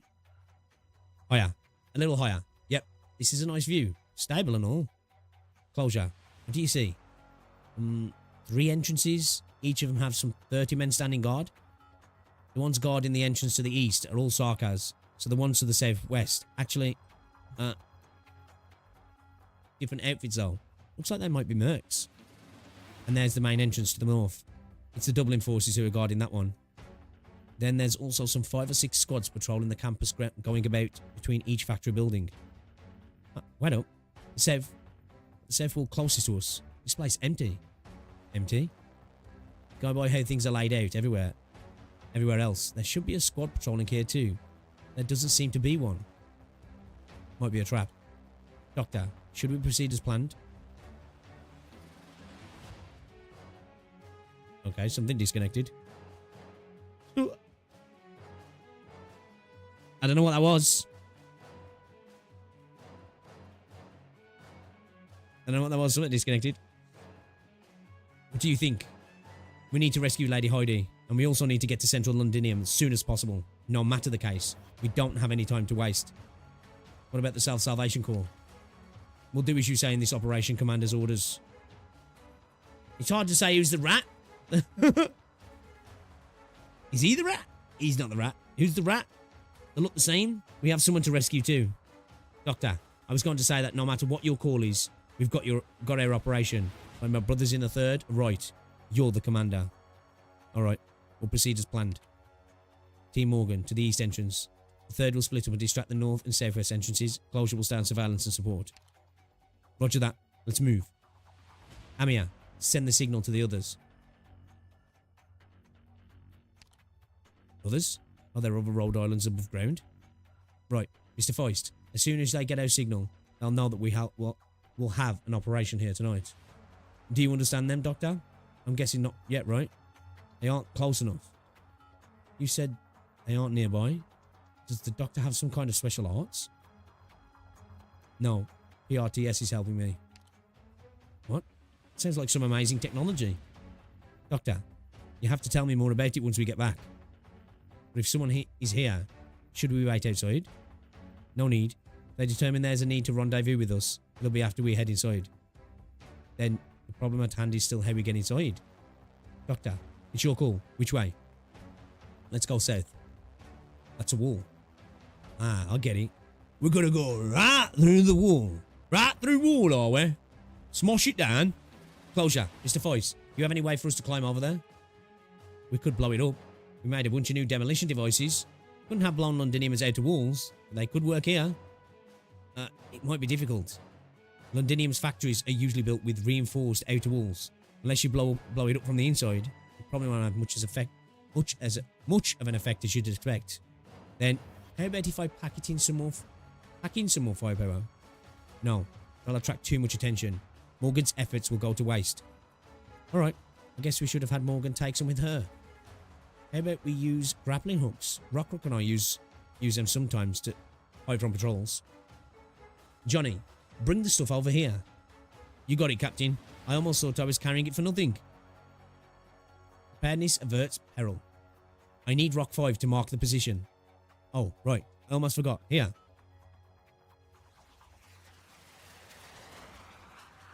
Is this Rock 17?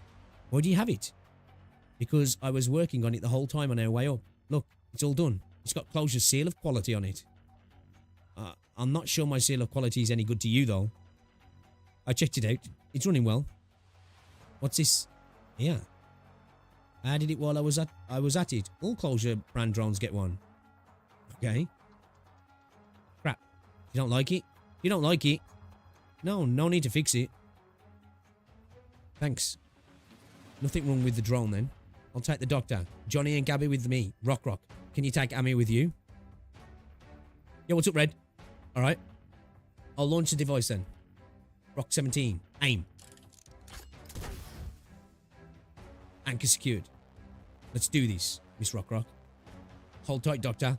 The wall isn't that tall, but they call these things zip lines for a reason. Alright. Are we all ready? This might be our only chance. 3, 2, 1, launch.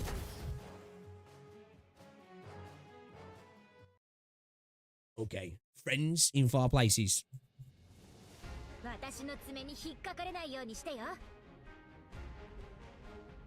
Okay, so I'm assuming these guys are going to come this way. But it's whether they come this way as well is the issue. Right?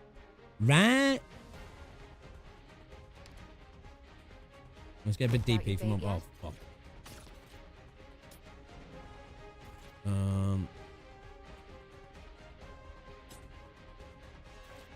Good scenery here, Doctor.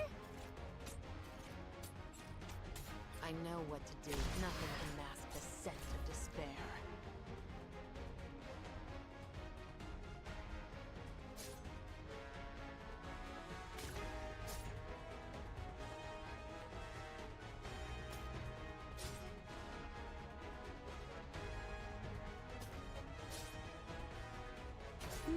Gather around me, guys.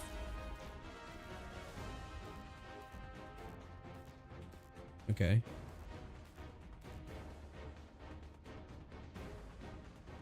They will cough up some useful information. It's gonna have to be a drone thing, yeah.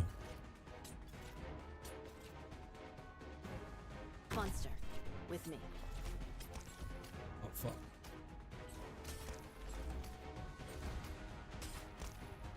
I know what to do. Better watch your step.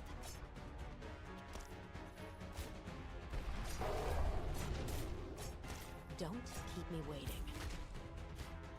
Hmm. Whew. Gather around me, guys.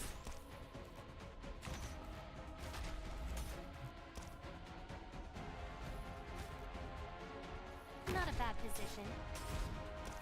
What's the situation? Oh, wait. You can run, but you can't hide. Fuck. I got this.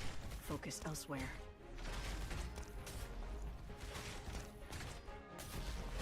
Shit. Okay. Okay. Alright, I thought he was gonna go all the way around. I thought he was gonna go all the way around, to be fair. Son of a bitch. Son of a bitch. Okay, alright. Try and get Calcit in a little bit earlier, actually. Should have threw him when I was gonna. Ah, the parade's here. Oh.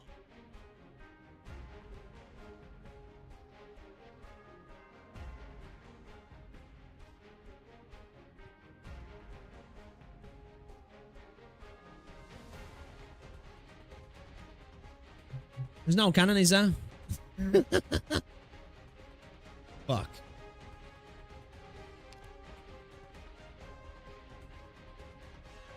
No fucking cannon. Good scenery here, Doctor. I was like, wait a minute. Where's the bar? What's going on? I know what They're gonna be bastards to get rid of them, aren't they? no one will find. Because the true damage, he's really good for him though, isn't he? Son of a bitch. We're counting on you again today, little apple. Order acknowledged.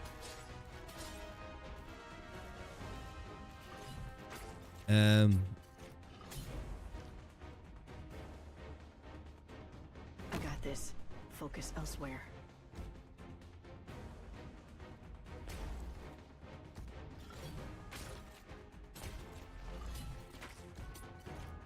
Sense deprived by Ember. Monster, 座標についた. They only you stepped into my domain.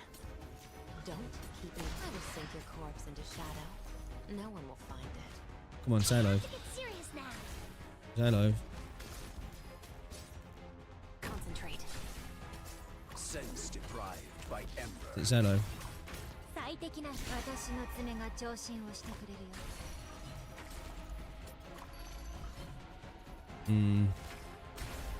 Sense deprived by Ember. Yeah, right.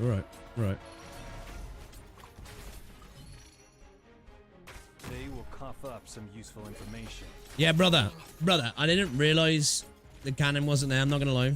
I cannot believe it. I did get blue balled hard. Actually, hard. Where do you think you're running? I fucking fucked up my deployment order. It's alright. Gather around me, guys. Don't keep me with better watch your step.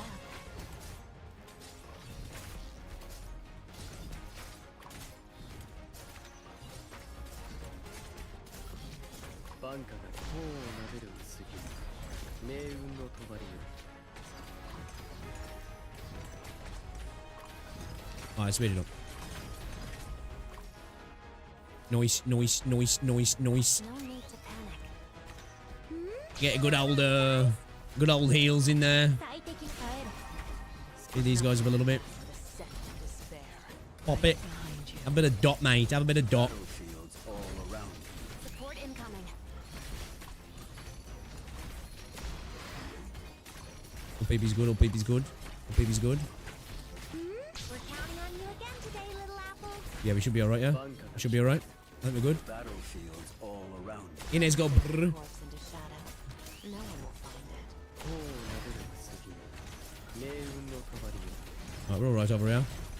Inez doing a good job. Lovely. Yeah,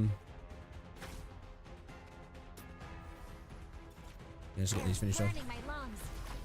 私の爪が聴診をしてくれるよ. I know what's better than your step. Lovely. Lovely. Time to die, mister. You know, it wasn't easy learning original arts automation either. Your weapons Sorry are about right it. at your It's in there, man. fingertips. Oh, whatever. Why wait?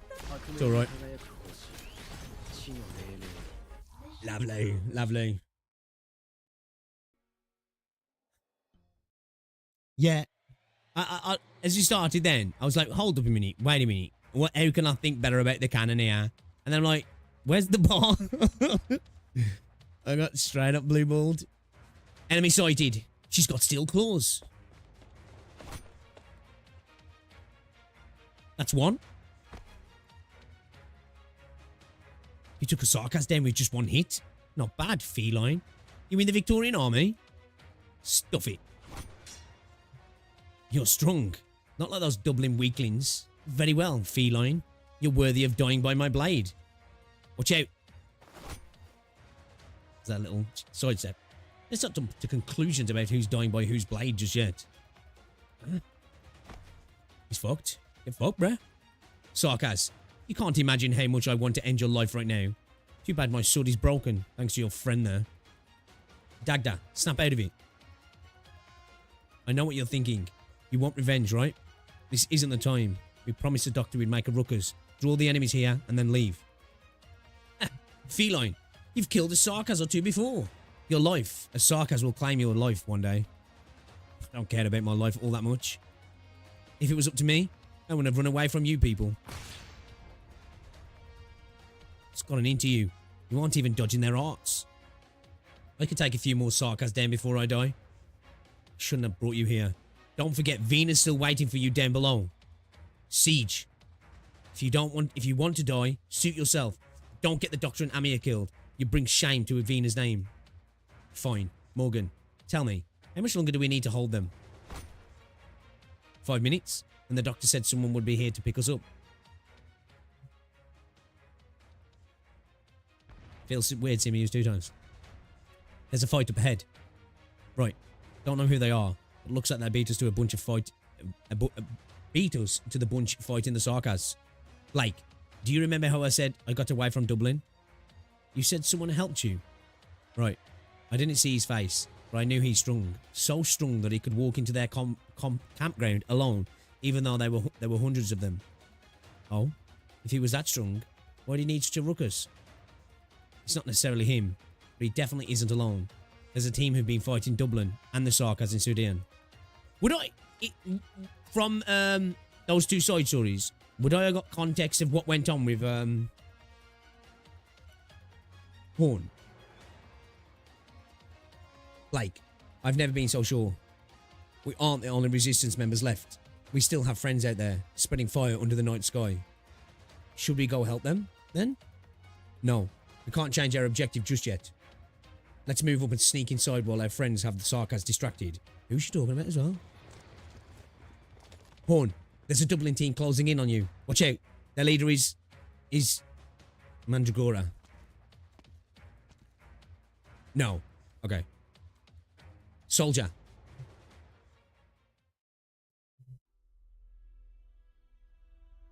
A fire? Right. They reported to me they heard fighting just now. What are the guards? Most of them are still here. They haven't been drawn away yet.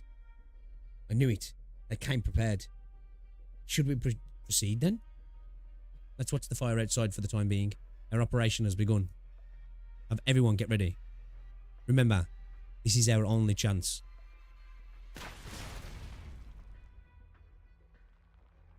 Hey you, what's this? Did you break the factory's machinery? Who let you in here? It's you? Hello there. I knew you were planning something. Get over here! Whatever. I, of all people, might be planning what I, of all people, might be planning shouldn't mean anything to a warrior like you. Ever since the Steam Knights vanished without a trace, and the Knights of the Tower fell one after another, how many warriors are there in Londinium? No, all of Victoria worthy of your attention. What's with the flattery all of a sudden, feline? Trying to get me to let my guard down? You underestimate the Sarkaz. Where are the fucking Steam Knights, bro? I want to see some. You're right. I can't kill you tonight. Not yet. That's not going to stop me from sticking this arrowhead against your throat. A pampered, high-class lady like you is going to bleed with just a little scratch to your throat, I'm sure. I'll let you stand here and watch your friends die one by one. By next morning, you'll be bled completely dry too. If my blood will satisfy you, take this. Bro, just bottle him. Ah. What is this? My eyes, it burns. Was he? Lady, are you alright? It's just a scratch. It'll stop bleeding soon. Did you see that? The sarcas fell for it. The reagent you told me to keep actually worked. Let's have him lay down here for a little. Just taking his crossbow and knocking him out almost broke my hand. The sarcas are a hardy bunch. Their eyes weren't always full of blood and hatred. He wouldn't have noticed you sneaking up to him. Never mind. Benny, how is everyone else doing? We did what you said and took over the factory. We probably won't be able to hold it for too long. Sarkas are on their way, and they won't fall for this twice. We better hurry then.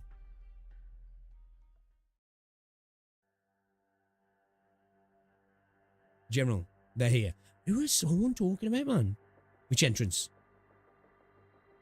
Oh. A layout? All three are under attack. So is this the actual factory? I'm not surprised. What about the Dublin forces? They're fighting the rebels. Where's Mandragora? We haven't seen their leader. I see. Perhaps she'd be interested in what is about to take place here. Benny with the chemical attack. Fucking London, ain't he? Broken with the acid. Threw acid in his face. Welcome to London, you bastards. You know what I mean?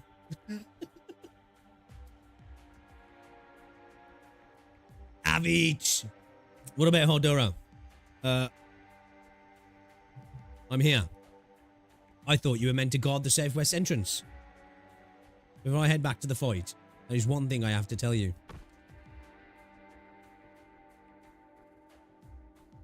Average Londonian behaviour. An injured mercenary. Who is he? His name is Schwab. We had some dealings with each other, but he betrayed me, leading some unexpected hiccups. Betrayed? That's an awfully terrible way to put it, Hodora. Have you forgotten who you are? Maybe you're the one who's forgotten himself, Schwab. We're mercenaries. We've never been anything else. Hodora, she's here. I haven't told her about you. Now, don't you see what a great friend I am? I really can't wait to see the look on your faces. I have no idea what you're talking about. I have no need to listen to a traitor talk. Manfred. Hodora, you needn't explain anything. All I need to know is if you still serve me. No question there. Good then. I have a new mission for you.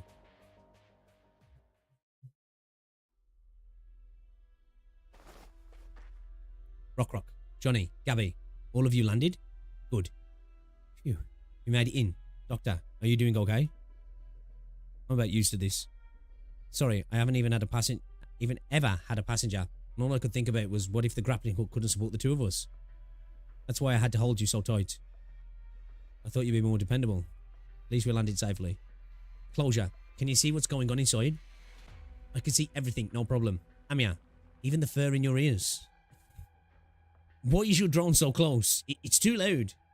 Besides, why can't I hear you speaking through it? Why aren't we using the comms? Comms could be bugged. I mean, you said Tarkar's commander's a real smart cookie. Not my Clockclaw 1651 though. It's running an all-new security system. That's right. The one I was installing on the whole ship before we left. Yeah, do this and then, what's it? Clockclaw 1651? Rock, you don't mind, right? I kind of took some inspiration from your drones. It's okay. I like the name. It's cute. Awesome. Clockclaw. Some number. Start scanning out target. Heidi Thompson. Target? Target's not far off. Target. Sarkaz troops. Enemies closing in. Everyone, be careful. Get ready to fight. What are you people doing here? Watch out. Are you rebels? Like a finfish caught in a net. Miss Amia, there are a dozen Sarkaz behind him. Rock 17. Let me do it. You done fucked up now, bro. You done fucked up now. Black lines. You're the quarters. Warrior. I will ask you this. Are you willing to surrender? Surrender? Quarters, what kind of joke is that? Just watching you wield this power makes me sick to my stomach. I'll never let you touch my emotions. You've seen arts like this before? Don't make me laugh. All the sarcasm here have seen it before. I'd like to kill you myself. Before that, I have to tell the general. Run off, you little bitch. Someone attacked him from behind. Crossbow bolt? Where from? Oh, he got fucked. Rock 17. Aim. Hello, my Self-Salvation Corps friends. And also, my Rhodes Island friends, whom I haven't met. Good evening, everyone. Lady Heidi?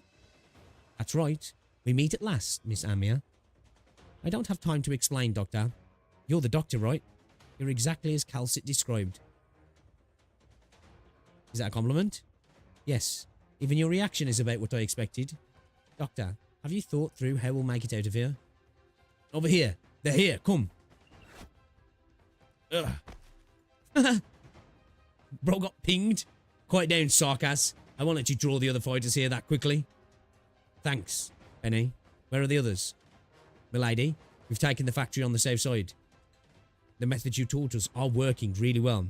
Even the frailest weavers are managing to fight off the Sarkas guards. Everyone's using the tools and machines they're familiar with, after all. These factories are ours, Benny. The Sarkas can't control everything here as easily as I thought. Lady Heidi, I never expected you to be such a formidable fighter. Miss Amia. Please, call me Amia, just like Dr. Calcit does. Okay, Amia. Calcit taught me a lot of things. And yes, that includes fighting. Too bad I wasn't her best student. I was never able to help her with much. But I will do my absolute best to help Rhodes Island in this battle, just as I fought alongside the Self-Salvation Corps. Right, bodies, bodies. Another team of Sarkas soldiers is coming our way. Right, I don't want to be a killjoy. Things are pretty tense right now. There's not just one team. It looks like all the Sarkas fighters in the factory are coming our way. They know they lost the building. Right, Doctor, we did our best, but this bought us very little time. That's why I need you to think of a way to get out of this right now. A friend of ours should be here soon. Who? A friend? Is it just a single man or a whole team? Doctor, the Sarkas soldiers that Manfred trained are very hard to deal with. They could be hiding anywhere. We mustn't let our guard down. Everyone, I'm seeing something really strange. It's way too weird. The Sarkas are bereft of fighting. Fighting other Sarkas. Wait, are those Sarkas mercs? It's the strange mercenaries. One of them seemed to have lent us a hand this afternoon too. Sarkas mercenaries? No, we can't trust them. They're the ones who took Bill this afternoon. Rock, calm down. You're still wounded. I'm fine, but I can't say that about Bill. Captain, help me out. They need to understand. Lady Heidi, you said the Sarkas mercenaries helped you. Could you be more specific about that? It was like they were sending me a signal, but I wasn't entirely sure. What kind of signal?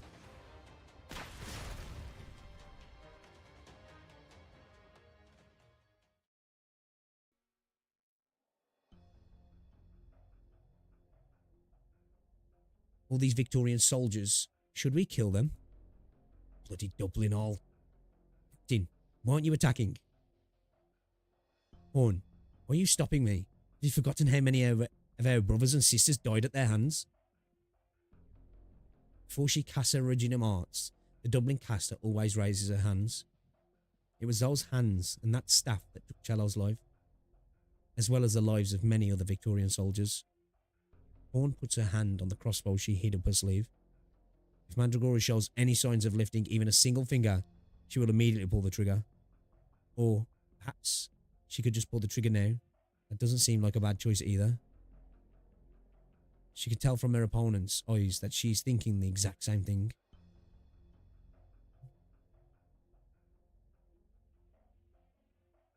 What's going on?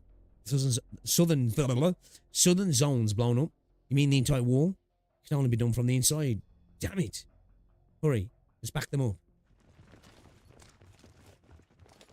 Is this signal for us to evacuate?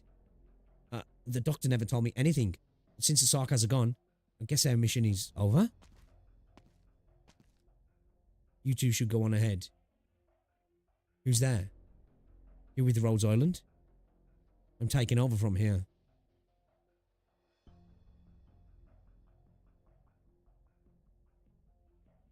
Captain, the Sarkas evacuated. This is a perfect opportunity. Should we head inside or... Let's go. Horn does not take her hand off the crossbow. Her glare closely follows Mandragora as she leaves. A single bolt from this distance, that's all it would take.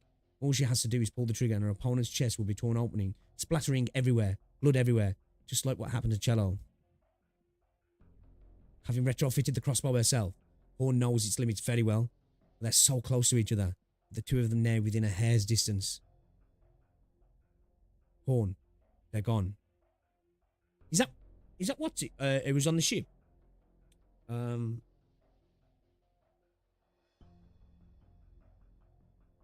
Forgot his name now.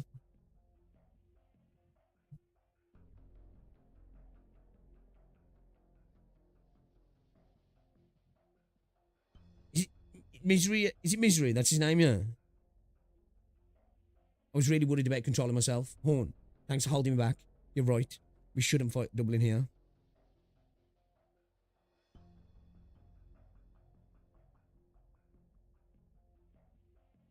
Yeah, I remember now.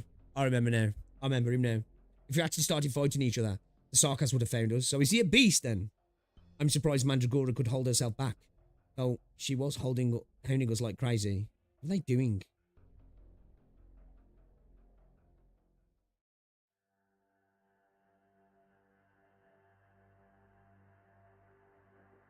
Yeah, that's him, yeah. Yeah. He was tight with her, yeah. What is Dublin doing? Horn refuses to analyse this question. Her fingertips are still from the boiling blood. Why didn't she pull the trigger? Why didn't Mandragora raise her hand? These voices are clashing in her chest. She can feel a clear sense of regret. She can't say that. That's not what her men want to hear. She's sweating. Forget Mandragora. She's not her objective. Okay, Horn, what should we do? Follow Dublin inside? Yes. Everyone, we're cancelling our original plan. From here on out, we will stay dark. Blake, you'll continue to be point man. If you run into any Sarkas guards, take them down. Robin, you'll follow Blake and provide fire support when necessary. Dublin trying to get an opportunity here then or something. Everyone else, follow me. Do you see the opening up ahead? Our Dublin friends left us that. We should take advantage of it when they're dealing with our enemies. Remember, we came as a team of 5, so we'll leave as a team of 5. No, we'll leave this Sarkas prison with even more of our friends. Watch my hand signal. Move out.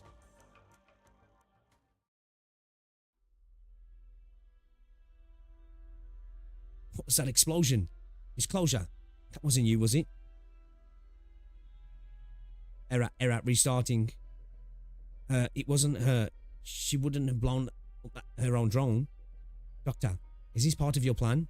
It's a little flashy, isn't it? It's like the Avengers Assemble moment, yeah. Maybe. Doctor, is it? Look, someone's walking past the dust. It's another Sarkas. Rock 17. Again with the weapons. Not to mention more fresh meat. Pixel, is this how you always greet your heroes? Is this Sarkas one of yours? Miss Rock, please keep your weapon trained on her. Come on, little bunny. It's been ages. Are you really so heartless? That hurts. It cuts deep, you know. Mr. Feist, please check out for any iridium explosive in our immediate vicinity. No time. We have people to rescue. Oh man, what a shame. It's like we don't have time for proper hellos. Come here, Heidi. You're here for me? Hey now, can't you at least sound a little more enthusiastic? We only just met. It's not like you're the biggest fan of Pixeltree anyway. If it wasn't for that stinking old bitch, the one you love ever so much asking me to come get you, I wouldn't be here either. They're talking in a familiar way. Ask any Sarkas here. I don't come cheap. Calcit sent you. Sarkas Mercenary, an explosive expert. Are you W? Oh, shit, W's here as well. Holy fuck. I thought I recognised the way she was talking. Whoa, she told you about me? Should I be breaking down in tears of joy? Look at that. Out of all my old friends running around, there's actually somebody who still cares about me. That was a cool entrance. Work's over. As soon as she started speaking, then I was like, Where's Texas? is it? I was like, let's go. Okay. Yeah, this is I like this. Like, there's loads of people coming together here, right? There's loads of people coming together. This is fucking dope, man. Ah, I wish I could have a little bit longer, but I'm gonna have to call it. Yeah, so far, I'm loving the Victoria arc. Loving it. She's so fun to read. Yeah, she is a cool character. I really like her, actually. Here's a carnival costume. We're gonna have to call it, though, chat. We're gonna have to call it, because I've got to go get Rosie from work. I'm so glad to be home. Yeah, I'm really enjoying this arc. Check Colonel. Hey, gotta go train. See you later. We got a...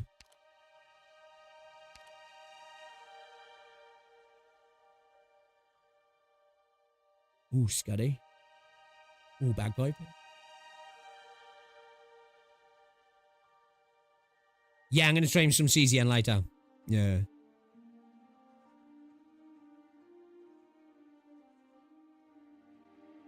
Nightingale as well. See, you guys were saying I should have for JT83, yeah.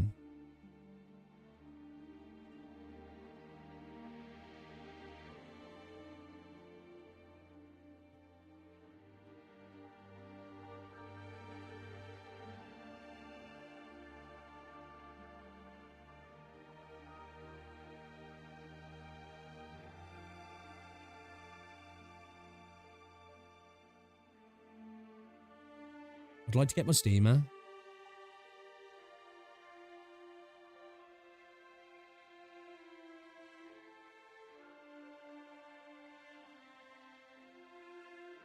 Sorry, a good issue.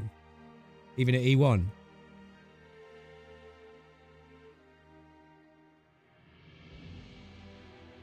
What would you guys suggest out of this?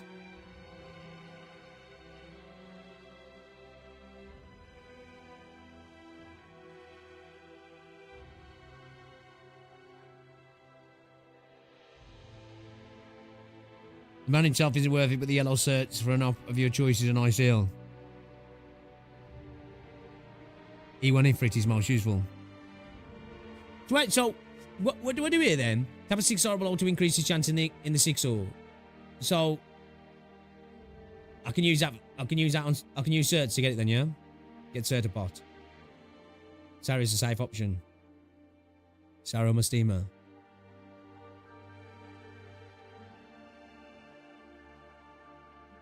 Surely good at high investment E2 with module. Okay.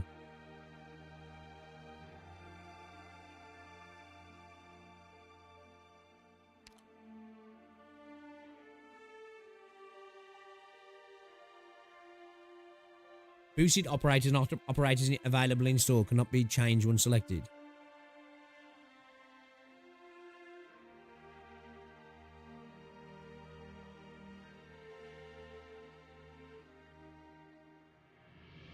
I wonder if Scuddy is the best.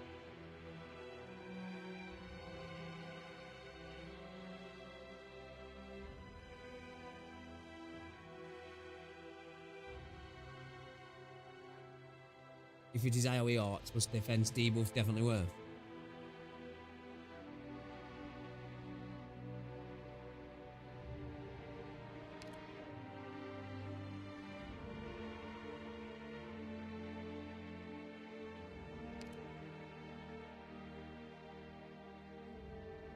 Scally will boost or PP. Is it I want for all PP now? Gladiator.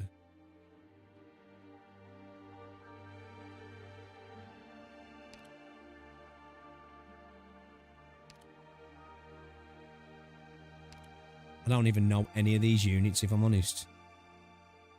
Obviously not read, but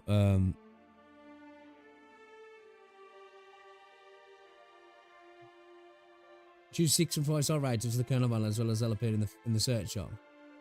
So like if I go to the search shop, they'll be there now then. So I ain't too sure how this works. Ooh, I gotta get Toddy. I gotta put Toddy Fonz in there as well, just for the VA. Shamar.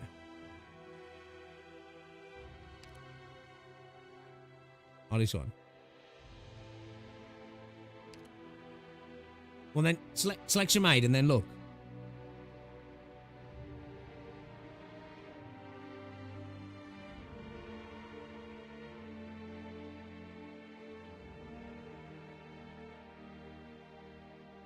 One's in the blue. They're in the shop. Okay.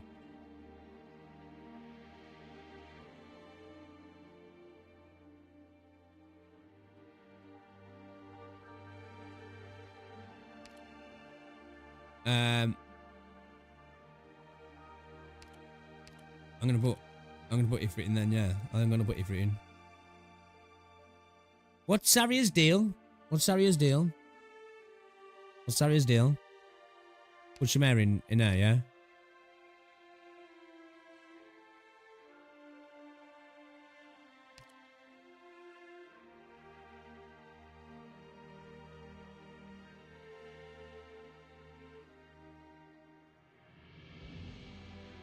Hey, what's up, Laura? Have you seen Hugo in Chaos Zero Nightmare? One of the best defenders in the game. Healing defender. Oh, okay. Do I need her though? What would you guys suggest? What would you guys reckon? Out of them two? I don't mind asking you guys. I know usually I'll just pick what I pick, but like, I'm curious what you guys think.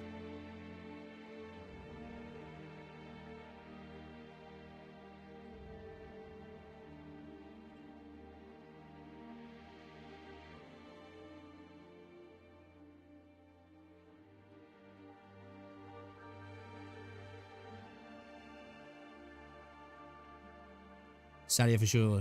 Scuddy and Kafka in your opinion. Ifrit. She's the best healing. I've seen him now. You don't need any of these. I'll pick whoever catches it. Oh, well, no, I'm just curious. I'll pick who I pick. I'm just curious what you guys think. If it is only good in very small places. No worries, Laura. Kafka is good, but doesn't pick Pixie's play solid, I imagine. There for you because you're stalling difficult stages. It's fair. That's fair. They're frequently using a lot of stages and all round.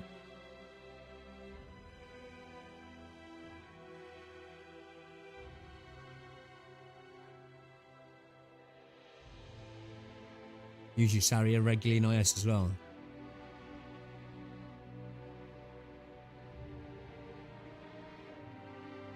Sarah's a jack of all trades, master of all. She's really good. The context, Kafka sleeps enemies around her on. Ooh, do she? Sarah was good until the shoe.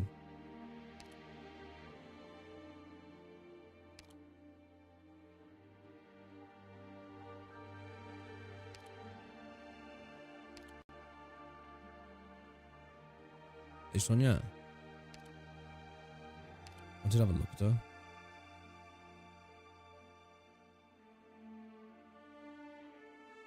What do you reckon, Shaman over Kafka?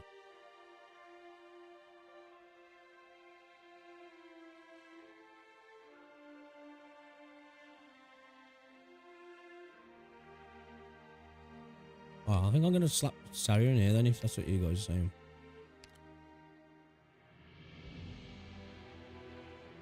Yeah, true. Obviously one limited or not, yeah. What's up, not a wise girl? A 5 seconds to skill level 0. Do you know what? Yeah, fucky. I like the idea of that. It's a bit different to what I... Lock in then, yeah? And then that's in store, yeah? The 2 blue ones are in store, yeah?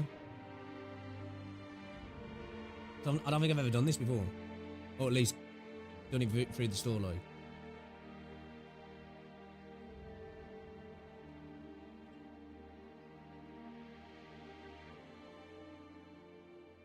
Let RNG decide which one you pick. Yeah, alright. Okay. Okay, so what? I'll go store and then was it? Am I looking at a certificate? Is it? Is it these? Where do I look? These?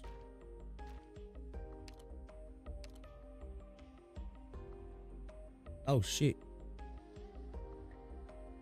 Oh, is it yellows? Oh shit!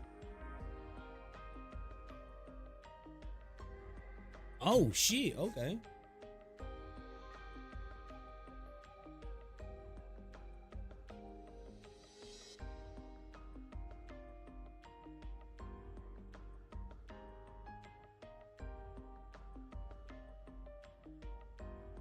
Yeah, I do like the idea of the sleep. If that's what Kafka does, that's kind of interesting. In my head, I'm just thinking like Kafka next to like somebody like Ascalon. I feel like that kind of go hard. Is she elevated tiles or ground tiles? Look in the blue store too. Oh shit!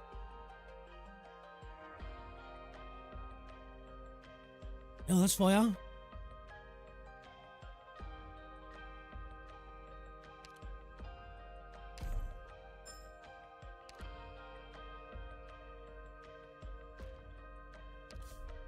Actually, banging.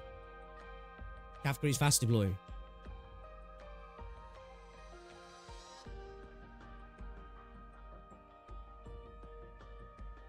Yeah, I saw Inez in there. I got in my Inez spot too. I can't remember. Yeah. Iron, sick. Kafka's ground unit. Yeah, man. Try and get Kafka at the blue, and then did we get Saria at the other search shop? Because obviously we might do some pulls to try and get Lemon as well. Imagine as a sleep grenade. Yeah, I like the idea of that. Potentially, maybe with like I don't know if it would work. Like Ascalon, just in my head, I'm thinking like that. Sounds like that could kind of go hard.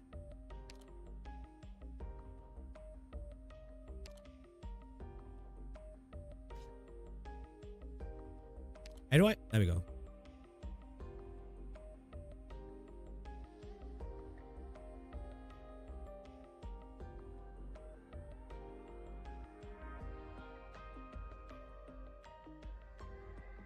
Come on. Yeah, that's sick. Yeah, we'll try and get both of them then. Try and get both of them. Remember, you can't attack sleeping enemies. But like, if we apply dot, right, say we apply dot, Ascalon's down, dot's applied, throw her in, sleep them, will they still take dot damage while they're asleep?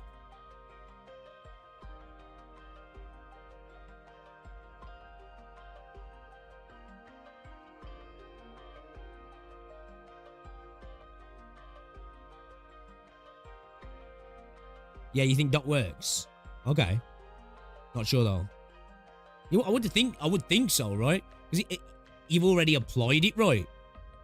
So would it just get wiped out? I would have thought because it's already applied, it would have.